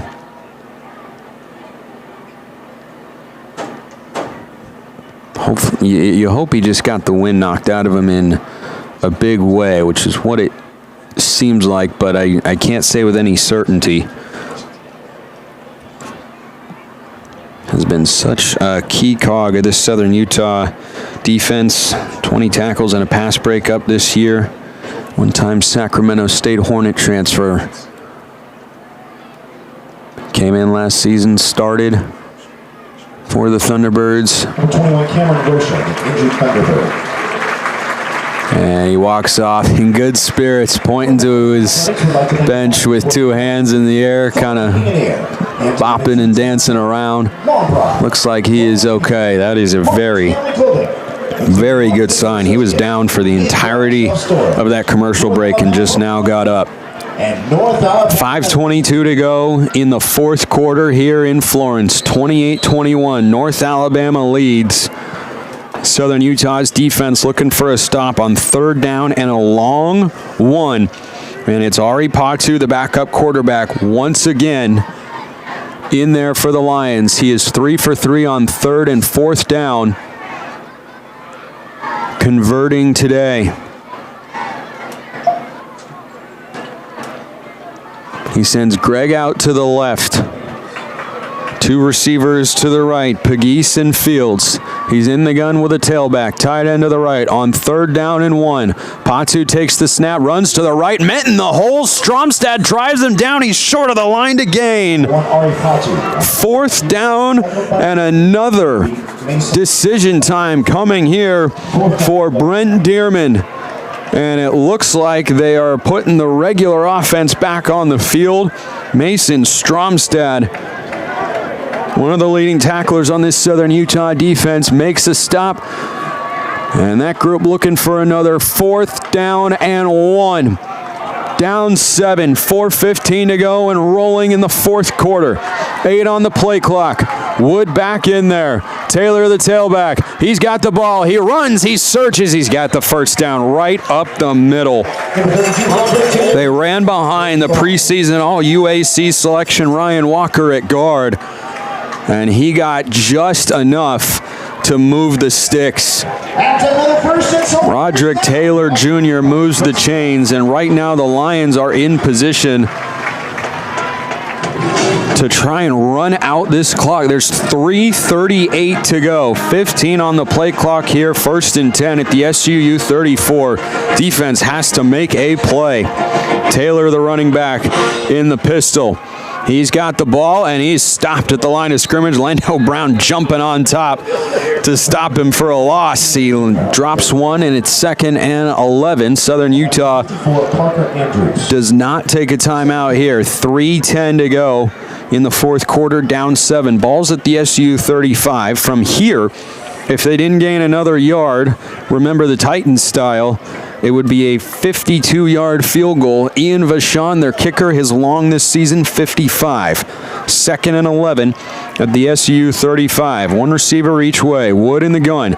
Claps his hands, fakes the handoff, back to throw. A rainbow down the near sideline. There's a lot of contact. Mikey Allen is flagged as he knocks the ball away. Had a grab of KJ Fields' jersey, and this will be a free first down. Automatic first down. With 2:44 to go. That's a 15-yard penalty. The Lions are in field goal range. It was clear as day. Fields had his jersey pulled while that ball was in the air. So to the 20-yard line it goes with 2:44 to play. Southern Utah trailing by 7. Thunderbirds haven't lost since October 4th. At Tarleton State. A bye and 5 straight wins. North Alabama trying to spoil their chance to make it 6 straight. 1st and 10 at the SU 20. They toss it out to Daniels. Tries to get to the edge, and he is hitting the backfield. Baron Taylor plays downhill and makes the stop. Timeout taken by Coach Fitz. That's his first. 2:35 to go, fourth quarter. 28-21 the score. Boy, you're going to need, if you come up with a stop, a missed field goal, as the Lions could make it a 2-possession game. Vachon this year is 8 of 12 on the season. They're currently at the SUU 21-yard line after losing one there on Baron Taylor's first full TFL of the season. It'd be a 37-yard field goal from this spot. Vachon, who's been good, has got plenty of leg, but he's actually 0 for 2, kicking in the 30 to 39-yard range this season. A turnover would be, let's call it perfect. And certainly, you know, Coach Dearman going to be preaching ball security to his team. But the Thunderbirds have to come up with a stop. Still 2 timeouts and the 2-minute timeout left to go here in Florence. 2 receivers to the left, 2nd and 11 at the SU 21. Pistol look for Wood. Daniels, the running back. He gets the carry up the middle, jumps to the right, and he's whacked from behind. Good hit there by Kavion Hicks. Gain of a yard, 3rd down and 10. By number 94. Brent Dearman can let this. Their second. 30 seconds. Can let an opportunity to throw go away now, and just try to kick a field goal. But you got to consider his true freshman quarterback has a passer rating of 203.3 in this game, which is phenomenally good. He's 15 of 20 for 227 yards and 2 touchdowns. KJ Fields just drew a big pass interference on Mikey Allen. And the Thunderbirds have to come up with a stop here. A conversion makes this incredibly challenging and would make a potential field goal try even easier. Thunderbirds trying to repeat their record of last season of 7-5 overall and 6-2 in conference play. But they have to find a way to win this one. 3rd and 10. T-Birds defense at their own 20. The handoff to Daniels. Looks for a lane. Accelerates forward. He's tackled well short. Timeout. Delane Fitzgerald with 2:27 on the game clock here in the 4th quarter. Joe Tongamoa hit him at his hips. Gain of 3. 4th and 7. And it looks like it will be a field goal try with a lot of tension, I imagine, for those of you back listening in Cedar City. It is a windless afternoon right now. Maybe the subtlest of breezes blowing behind the special teams unit here for North Alabama. The ball is at the 17-yard line. This is a 34-yard try for Ian Vachon, who is getting a talking to from Tanaka Scott right now to hype him up. The long snapper is Nathan Curry. The holder is the punter, Adam Watford. The ball is on the right hash. It's a 35-yard try for Vachon. We'll see if Southern Utah comes after this kick for a 10-point lead. Snap, hold, kick is away. Plenty of distance, and he missed it! Wide left! And with 2:22 to play, Southern Utah still trails by just 7 points. Operation was clean. There are no flags on the play, and Southern Utah has a chance to tie the game or maybe risk it to go for the win.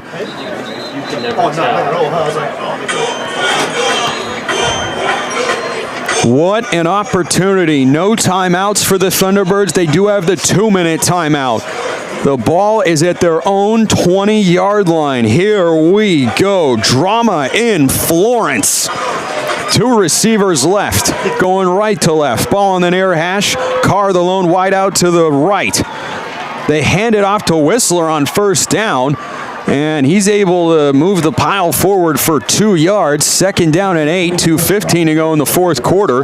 Southern Utah trying to catch the Lions napping there. They were ready for it, though. 5 seconds before the 2-minute timeout.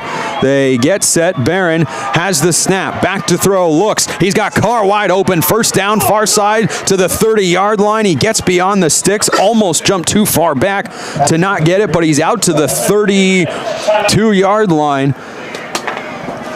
So a gain of 10 there, moves the chains, and we've hit the 2-minute timeout. What a ball game here at Brawley Stadium. What a way to bring home this one-time home of the Lions. We'll see how it ends. 28-21. North Alabama leads Southern Utah on the move when we get back. You're listening to SU Thunderbird Football on Thunder 91, brought to you by Van Wagner from the Levitt Group and Auto Owners Insurance broadcast booth, presented by Intermountain Health. More right after this. This is Adam from Levitt Group Insurance. Thank you, SUU, for allowing us to be a part of this great community. We are honored to be your exclusive insurance sponsors and wish all our athletes the best this year. Levitt Group Insurance, proudly representing Auto Owners Insurance, will provide you with great rates for all your insurance needs. For more information or to get a quote, please visit us at levitt.com/SUU. From all of us at Levitt Group Insurance and Auto Owners Insurance, thanks for the opportunity to serve you. Since 1956, Les Olson IT has been behind the scenes, powering the people and businesses that make Utah thrive. 10 years ago, we expanded into IT and became Utah's trusted managed service provider, rooted in reliability, powered by innovation. Les Olson IT, celebrating 10 years of keeping Utah connected. Les Olson IT, providing solutions that empower your business. Les Olson IT. Southern Utah has a first down and 10 at their own 32 with an even 2 minutes to play. Check that 1:55 on the game clock as that play took us to the 2-minute timeout. Shane Carr with a 10-yard catch on 2nd and 8. Southern Utah trails North Alabama 28-21. Spencer McLaughlin with you at Brawley Stadium in Florence, Alabama. It is the most beautiful day for football you could draw up this time of year. 72 degrees, no wind, sunshine, scattered clouds, beautiful fall colors. And Southern Utah trying to pull off a win that is possible because of the missed field goal by Ian Vachon. The Thunderbirds are driving for the tie. Bunch left for Bronson Barron, one receiver to the right at his own 32. Takes a shotgun snap, quick hitter far side. Devin Downing turns upfield, brought down by the ankles. He stays inbounds though, tackled by Jermaine Ray Jr. Good gain, he gets 7, 2nd down and 3. Thunderbirds playing with tempo here. Carr's alone to the left, one-on-one if Barron wants to take it. Instead he looks right, looks left, scrambles, and he just chucks it out of bounds. Incomplete over the head of Braden Whistler in the area. Good coverage by Anthony Young. And that makes it 3rd down and 3. 1:33 to go on the game clock. All or nothing drive here for Southern Utah. Have to get a touchdown. And the crowd that's still here making some noise for their Lions. Just 2-9 this season. They have showed some moxie today. 3rd and 3, Southern Utah at their own 39. Kraut motions in and back out, 2 by 2.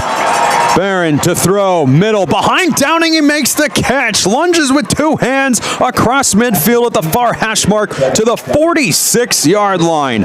15 yards on 3rd and 3. What a catch by Devin Downing. Playing with tempo, trips left, 1 to the right. Barron takes the snap, 4-man rush, throws a deep ball. Carr is out there. Barron down the chimney, makes the catch. Shane Carr brings it down inside the 10. Oh, baby, are we moving now with 1:15 to go. Bronson Barron finally takes the deep shot to Shane Carr, and they convert 1st and goal, Southern Utah.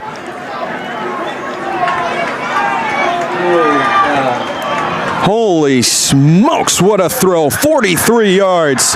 Josh Dye's out there. 2 receivers right. Hand to Dye. Runs left. Surging forward. Pushing the pile. Lunging across. He's in. Touchdown Southern Utah with 56 seconds to go. Oh, what a comeback. Jaden Rogers coming on for the extra point.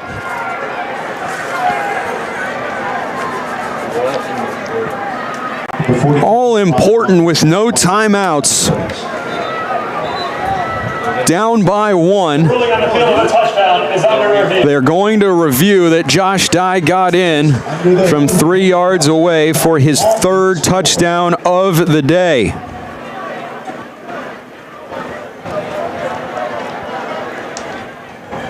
A big review, certainly. If not, Southern Utah would be second and goal at the 1.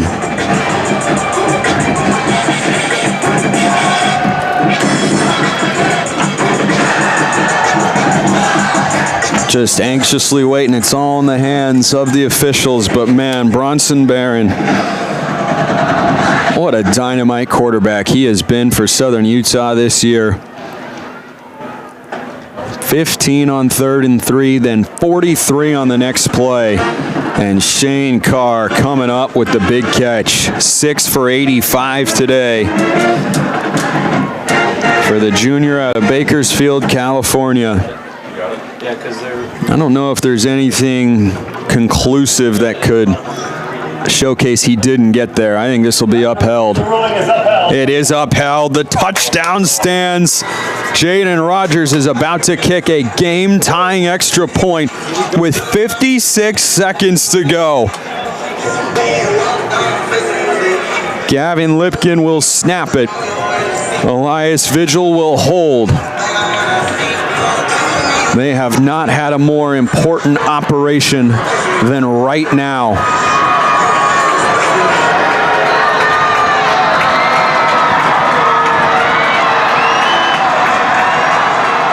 Snap, hold, kick is away. Got it! Jaden Rogers delivers again. 28 all with 56 seconds to go. That kick split Tristan, the other filmer. Boy, that was a rocket that got pulled a little by Jaden Rogers, but he snuck it inside the left upright, and we're tied at 28. What a fourth quarter comeback. Thunderbirds have scored the last 14 points in this game. A 7-play, 80-yard drive that takes just 126.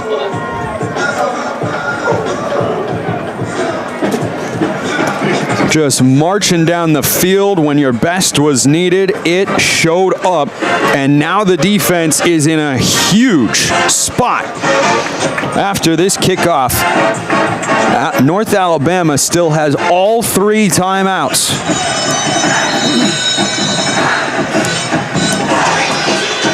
"56 seconds. Danny King will boot it away from the 35-yard line to my right. Runs up with his right foot.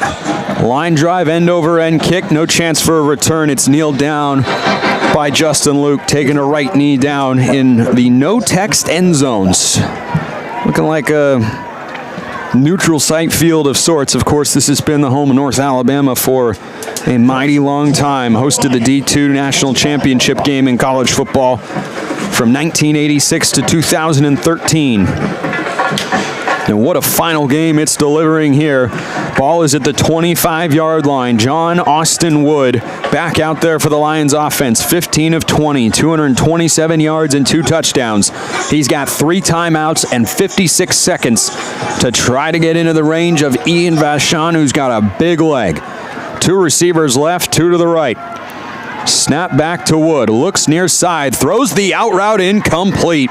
Tim Christian got his right arm over the top of Tanaka Scott to knock it away, and it's 2nd down and 10.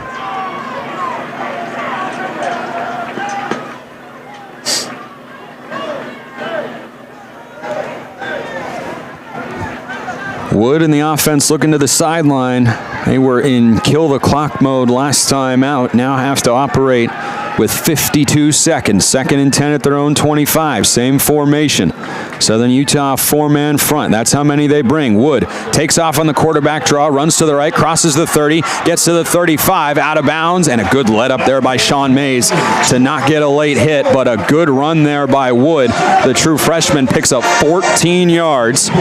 Stops the clock with 45 seconds to go in the 4th quarter.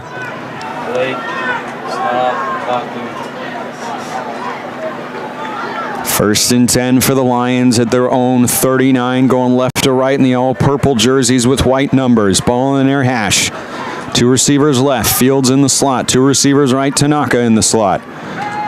And it's a quarterback draw again. This time Southern Utah's ready for it. Harper and Stromstad converge on the quarterback. No gain on the play. 2nd and 10. North Alabama takes a timeout. Please reset the game clock to 42 seconds. They put 1 second back on the clock. It's at 41. They'll put it at 42.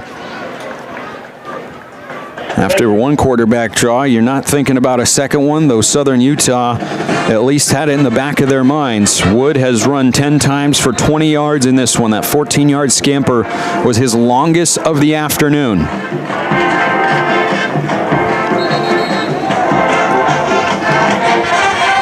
At the 39-yard line to get into range for Vashon's career and season long. They still have a pretty good ways to go. They need 23 yards. 4-man front for Southern Utah. 2-by-2 go the Lions on 2nd and 10 at their own 39. Wood back to throw. Pressure comes. He gets away. Left side. He's got a lane. 40, 45, far side. And he's driven out of bounds at the 50. Southern Utah's looking for a hold. They should get one. And they don't get it. Oh, boy, that's tough. There was certainly a grab over there, and the officials didn't call it. They gave him the 49, so a 10-yard run. That's another first down. Clock stopped. Still 2 timeouts for the Lions. 34 seconds to go.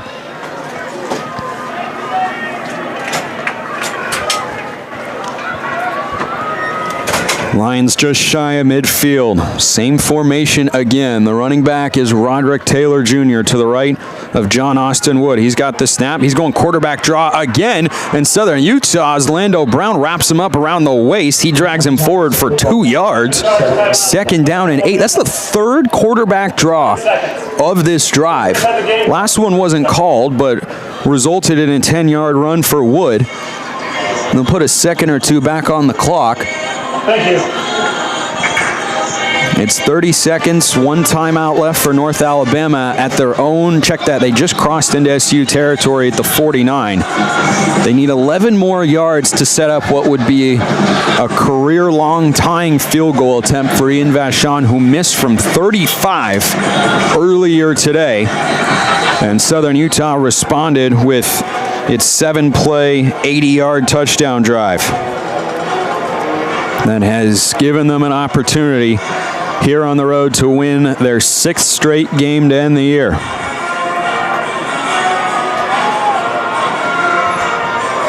Second down and 8. Same formation for the Lions. Snap back to Wood. Harper's coming from behind. He got him for a sack. Back to the 42. Loss of 9 yards. Henry Harper. Oh my goodness. Shot out of a lightning bolt there. Like Zeus sent him from Olympus. Exploded into the backfield. North Alabama takes a timeout with 26 seconds to go. It is 3rd and long. You talk about a get-off for the former safety, Henry Harper. Came to SU out of high school as a safety, went on a mission, came back, added some weight, and he has racked up 6.5 sacks this year. Been a big part of Southern Utah's defensive turnaround this season. Man, did he look fast. Back to the 43-yard line go the Lions. Thunderbirds have no timeouts. Each team has played 1 overtime game this year. Let's see if it comes to that. 3rd down and 17. The Lions are at their own 43. Southern Utah's got 2 very deep safeties. Lando Brown gets home this time for the sack immediately. The Lions can't stop the clock, and we are going to overtime in Florence. Whoa! John Austin Wood on consecutive plays had no chance. Patrick Mahomes would have had no chance. They were in the backfield so quickly. This marks the end of regular Regulation is over, and each team will play its second overtime game of the season when we get back. 28 all, 4 quarters, not enough. 60 minutes or as long as it takes. We're doing the latter here at Brawley Stadium. You're listening to SU Thunderbird Football on Thunder 91, brought to you by Van Wagner from the Levitt Group and Auto Owners Insurance broadcast booth, presented by Intermountain Health. Overtime after this. When you're ready to sell your home, doesn't it make sense to hire a seasoned professional? I'm Jennifer Davis from ERA Realty Center. With my 25 years of experience, I can see around the corner for problems or opportunities that a less experienced agent may miss. And my extensive list of buyers will mean a shorter time on the market and more dollars for you at closing. For a free consultation, call me at 586-9775 or go to buyincedar.com. I'm Jennifer Davis. Put my experience to work for you. Just like your favorite team brings the action, Pioneer Floor Coverings brings it home. With winning floors for every style and budget, we've got the game changers. Carpet for comfort, LVP for durability, hardwood for that all-star look. Locally owned and trusted across southern Utah, Pioneer Floor Coverings delivers championship service at unbeatable prices. Swing by our showrooms in Cedar City or St. George, or score big now at pioneerfloor.com. Pioneer Floor Coverings, bring home the win! With food that's made from scratch and fresh to order, Hermes Drive-In has options that every member of your family will enjoy. From your favorite burgers and fries to sandwiches, drinks, shakes, and more. Hermes is centrally located and easy to find at 294 North Main Street, just north of the City Park. Serving you and our community for more than 45 years, Hermes Drive-In is a proud sponsor of our students and athletes. You want a job that makes a difference in the world. So join the Chrysalis team. Chrysalis is open 24 hours a day, 7 days a week. So we have flexible schedules for everyone. College student? No problem. Extra job? You got it. But what if you're looking for a career path? Absolutely. Chrysalis has mornings, days, and grave shifts available. Get paid to have fun, go to movies, share your talents, and make a difference. At Chrysalis, you are a mentor, a teacher, and a friend. Apply online at chrysalis.care. The photo, so neat, I got a visitor. He calls tails, the photo. It's ahead, North Alabama, you've won. Perfect, that works. Southern Utah will be in possession, 1st and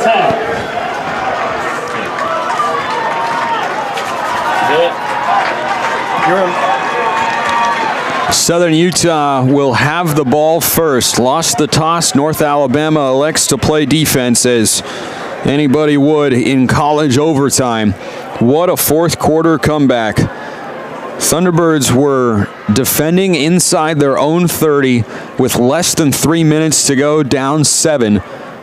And after a missed field goal and an 80-yard touchdown drive, here we are going to overtime. Both teams lost on the road in their only overtime games of the season. North Alabama back on November 1st at Utah Tech, 34-33, came down to a 2-point conversion.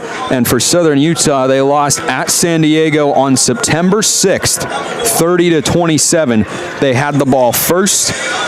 They weren't able to get a touchdown, kicked a field goal, and then San Diego scored to win it. Third all-time meeting between these programs. The last game of Brawley Stadium is a dandy. So Southern Utah's offense that just drove to tie the game will be back out there against this Lions defense at the 25-yard line. It is Bronson Barron and Josh Dye behind center. Elila Faliula and Erickson are to the left of the formation type. The receivers, 2 to the right, Carr and Downing in the slot. 1st and 10 at the 25 of North Alabama. The hand to Dye up the middle. Pinballs off of one tackler. He spun around and he gets walloped hard that time by Seth Hampton, the linebacker. And a gain of 4 yards on 1st down, 2nd and 6. And there's a timeout on the field for an injured defensive player. It is E.J. Colbert, the Cordova, Alabama native.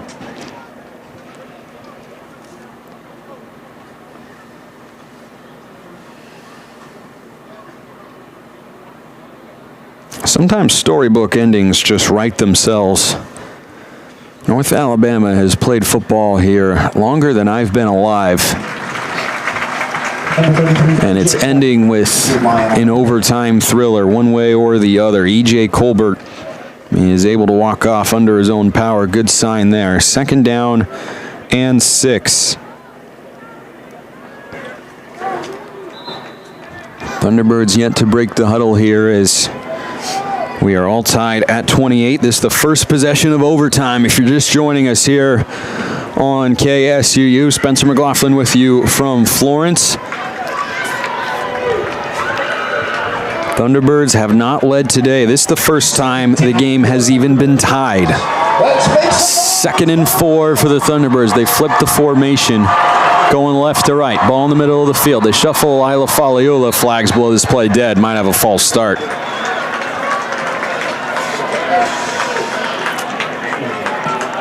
Illegal snap. Offense, number 50. Yeah, not on the same. Ed Riley not on the same page. Good to see him out there, but he got dinged up earlier and not on the same page with his offensive line. 2nd and 4 becomes, or 2nd and 6 rather, becomes 2nd down and 11.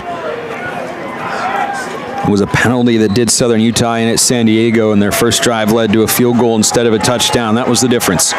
2 men in the backfield with Barron, Lila Faliula, and Dye. 2nd and 11. Hand to Dye, runs right, cuts it up, bounces to the outside, stays on his feet, but is eventually tracked down. Cunningham again makes the stop. He gets 3 yards. 3rd down and 8. Boy, play of the game right here. Thunderbirds 4 of 12 on 3rd down in this one.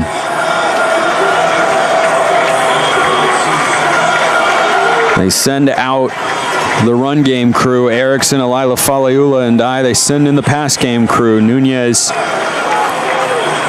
Whistler, and Shane Carr.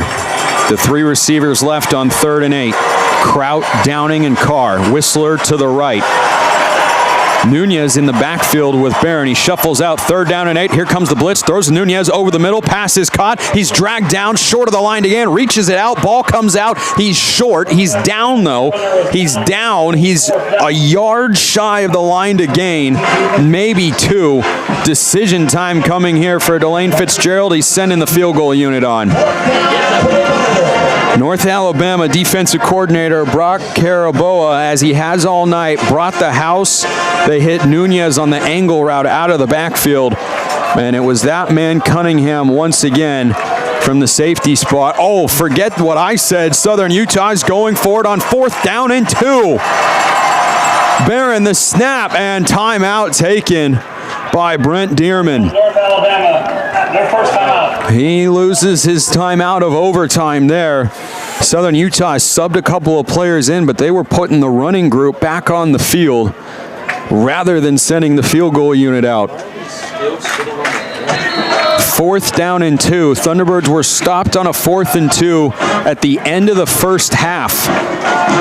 They had to get to the 5-yard line and did not. They are currently at the 17-yard line, needing the 15. Would be a 34-yard try from here, well within the range for Jaden Rogers. Thunderbirds are going for it. Carr, the lone receiver to the right. Heavy set in the shotgun. Josh Dye, the tailback. 4th and 2 in overtime. Barron goes dummy snap count. Crowd making as much noise as it has all night. Shifts Dye to the left. Barron, the handoff. Dye runs to the left. Tackled behind the line to gain. He's short.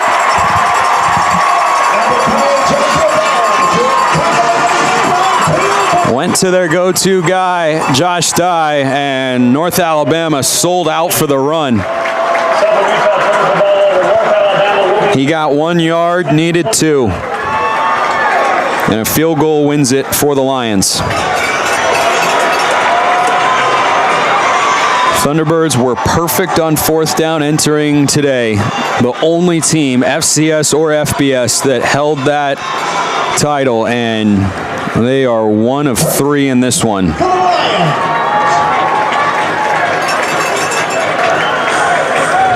So John Austin Wood comes out, and the Southern Utah defense needs a turnover. 1st and 10 at the 25 per overtime rules. Taylor, the running back, he gets lit up in the backfield right at the mesh point. Henry Harper again is exploding out of his stance. Loss of 4. I can't believe Taylor held on to the ball. Harper and Brown, the last 3 plays, have generated 2 sacks and a 4-yard negative run. Dating back to the end of regulation, 2nd and 14. Oh boy, that's a huge start to this defensive sequence for the Thunderbirds. Back to the 29, go the Lions, just needing a field goal to win. Taylor, the running back, Wood, the quarterback. Takes the snap, hands it off, ball's on the ground, it's on the ground! Southern Utah jumps on top of it! They've got the ball! Yes! They have it, and we're going to a second overtime! Lincoln Tuioti Mariner with his first fumble recovery of the year. They muff the exchange at the mesh point, and he's right on top of it. Oh my goodness!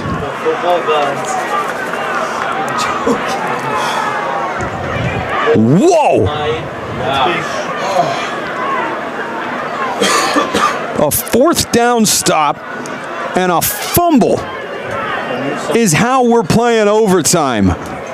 Like I said earlier, how else would it go to close things out for the Lions at Brawley Stadium?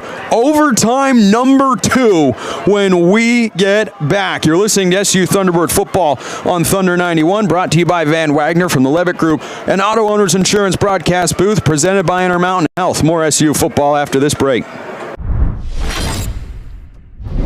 With food that's made from scratch and fresh to order, Hermes Drive-In has options that every member of your family will enjoy. From your favorite burgers and fries to sandwiches, drinks, shakes, and more. Hermes is centrally located and easy to find at 294 North Main Street, just north of the City Park. Serving you and our community for more than 45 years, Hermes Drive-In is a proud sponsor of our students and athletes.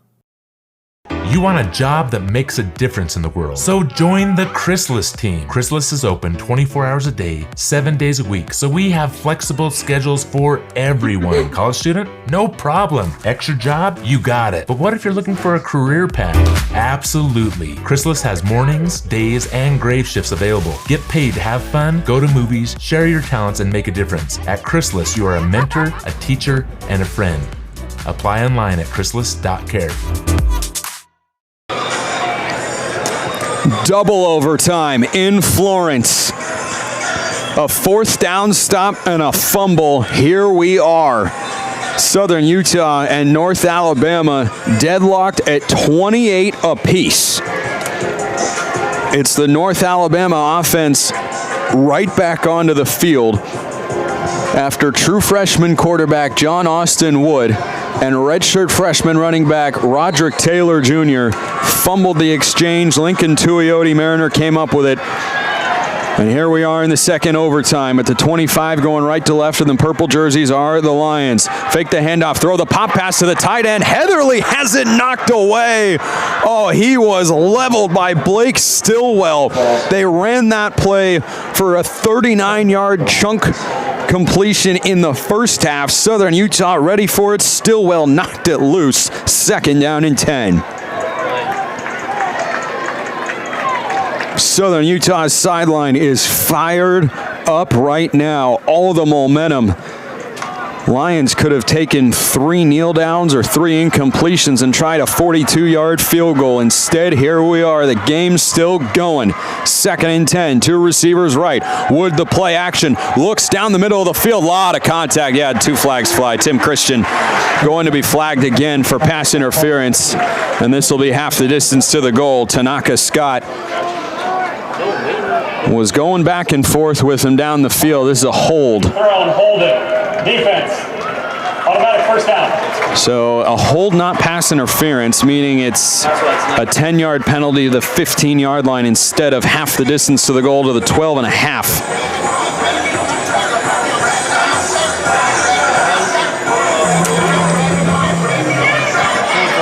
There was a lot of jarring back and forth there physically, and Christian just way too handsy. Easy call for the officials. 1st and 10 at the SU 15 in double overtime, tied at 28.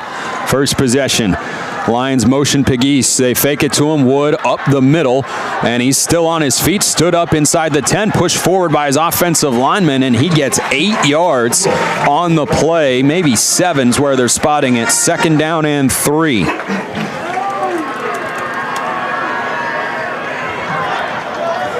Second down for the Lions. First ever trip to Florence, a memorable one on an absolutely perfect day for football. Starting to get some graces of pink and purple in the clouds in the distance. It is something out of a storybook here. 2nd and 3 at the SUU 8-yard line. 2 receivers each way. Wood hands it off. Taylor around the left edge. He is tripped up inside the 5. Josiah Dye saved a touchdown flying downhill. That's Josh's twin brother. It's still 1st and goal as Taylor had a lot of green grass, and he has gotten the Lions 1st and goal at the 1. In the 2nd overtime, you have to go for 2. But first, North Alabama has to punch it in.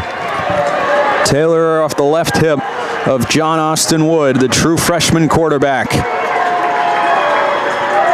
Backs up Taylor a little bit. Motions Pegues in and back out. Hand to Taylor. Up the middle. He's in. Touchdown. North Alabama.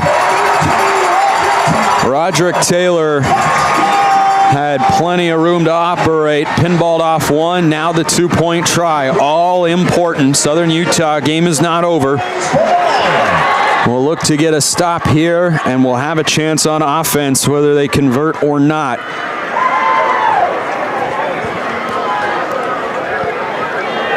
Came down to a 2-point play for North Alabama against Utah Tech. And it looks like they're going Wildcat here. They've put in Ty Watkins, another quarterback. They motion Pegues across. Watkins runs to the right. He is dragged down in the backfield, and he is stuffed. He's still up, and he gets leveled by Blake Stillwell all the way back at the 15-yard line. There's a flag down at the line of scrimmage. We'll check that first. I think this is a hold against North Alabama. Southern Utah's defense is walking off. Holding offense. Penalty. Yep, that's exactly what it is. Southern Utah declines the penalty, so the Thunderbirds hold on the 2-point play. As in they don't allow them to score. Not literally, they held and committed a penalty, and the offense has a chance to win it. 25 yards for Bronson Barron and the Thunderbirds to close out Brawley Stadium with a loss for North Alabama and to win their 6th straight game to end the year, and who knows what happens after that. But first, a touchdown required and a requirement to go for 2. Bronson Barron comes out, 2 receivers left. Tight end and an H-back right. He's in the gun. Josh Dye off his left hip. Staring at a 4-man front and an 8-man box. 1st and 10. Shuffle motion. Barron. Play action. Throws in the flat. Alila Folio with the catch. Cuts it up. He's at the 20, the 15. He's caught by a couple of purple jerseys, and he has got the line to gain 10 yards that time as Tango McCauley Jr., the NEO transfer, brought him down from behind along with DeMarcus Robinson. Gain of 10 on his 2nd catch of the year. He had just 4 all season entering today. 1st and 10 Thunderbirds at the Lions 15. Quick break of the huddle. Barron, play action, floats. Nunez wide open near side, touchdown! 15 yards, and Southern Utah just needs a 2-point conversion for the win. He lined up in the backfield to the left of Barron, who play faked to Josh Dye. Nunez wheeled out, and no one went with the Thunderbirds' leading receiver. His 4th touchdown of the year, his first haul in for 6 since September 20th in the road loss to UC Davis. And the Thunderbirds are 3 yards from a miraculous victory. They're going right to left. Red helmets, white jerseys, black pants, and Delane Fitzgerald takes a timeout. Use it or lose it in each overtime. Oh my goodness, this has been an unbelievable football game. We are currently tied at 34. Southern Utah needs just 2 plays to get in the end zone. And if they can convert, their last 2-point try came against Utah Tech. They ran it in with Will Burns. When North Alabama head coach Brent Dearman can only watch and hope his defense comes up with a stand.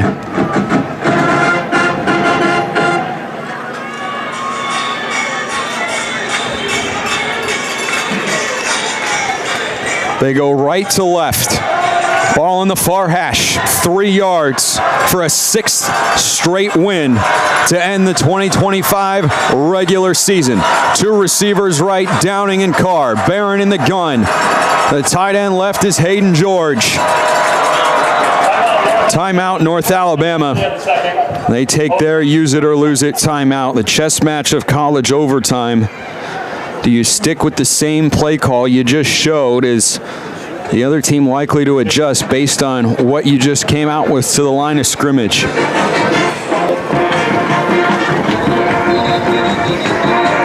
Just an unbelievable football game. The stick-to-itiveness that Delane Fitzgerald talks about a lot for this Thunderbirds team has been on full display here in this game that is slowly descending into a night contest. Look in the distance at these pink and purple hued clouds and feel like a Star Destroyer is about to emerge in Southern Utah, looking to blow up the Lions' chances of a season-ending win. Crowd coming alive, same formation. 2-point play for the win. Barron, the snap, the end around to Carr. He runs to the left. He beats him to the pylon. He's in. He's in. Southern Utah wins. Shane Carr with a little flip, and they win it in double overtime here in Florence. Oh, what a play call. Will Brunson goes back to a 2-point play last seen at UTEP last year. He pulls it out on the road, and it's 6 straight regular season wins for the Thunderbirds. Oh my goodness, 36-34. What a football game here in Florence. It's final. It's over, and Southern Utah has pulled it off. Unbelievable. And yet it's real. We'll wrap things up when we get back. Southern Utah has prevailed 36-34. You're listening to SU Thunderbird Football on Thunder 91, brought to you by Van Wagner from the Levitt Group and Auto Owners Insurance broadcast booth, presented by Intermountain Health. More SU football after this break.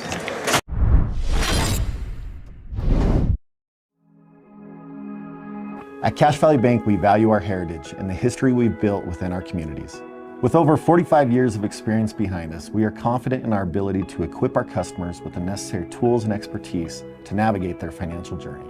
Whether you are ready to expand your existing business, embark on a new business venture, or are seeking better personal banking, let us help you reach new heights. Cache Valley Bank, mountains await.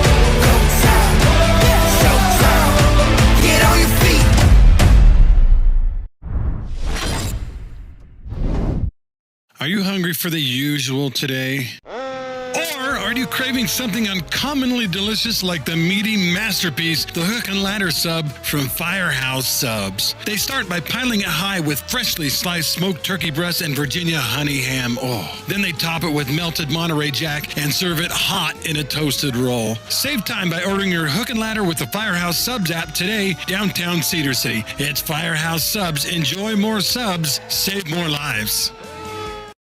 Township Pharmacy and Bullock's Drug are here for you, the Cedar City community. With expert pharmacists on site, Township and Bullock can help you take care of your pharmaceutical needs and fill your prescriptions. Both locations offer curbside service for your convenience. Bullock's Drug is downtown at 91 North Main Street, while Township Pharmacy is near the hospital just off Main Street. Township Pharmacy and Bullock's Drug, grateful and proud supporters of our local students and athletes.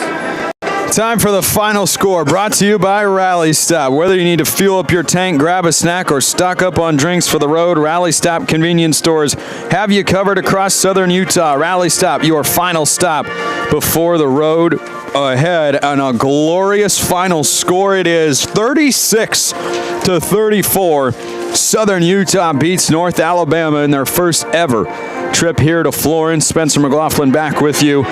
What an incredible football game. The Thunderbirds prevail in double overtime. A fumble recovery, a 2-point play. This game had it all. What a way to wind things down in the history of North Alabama football here at Brawley Stadium.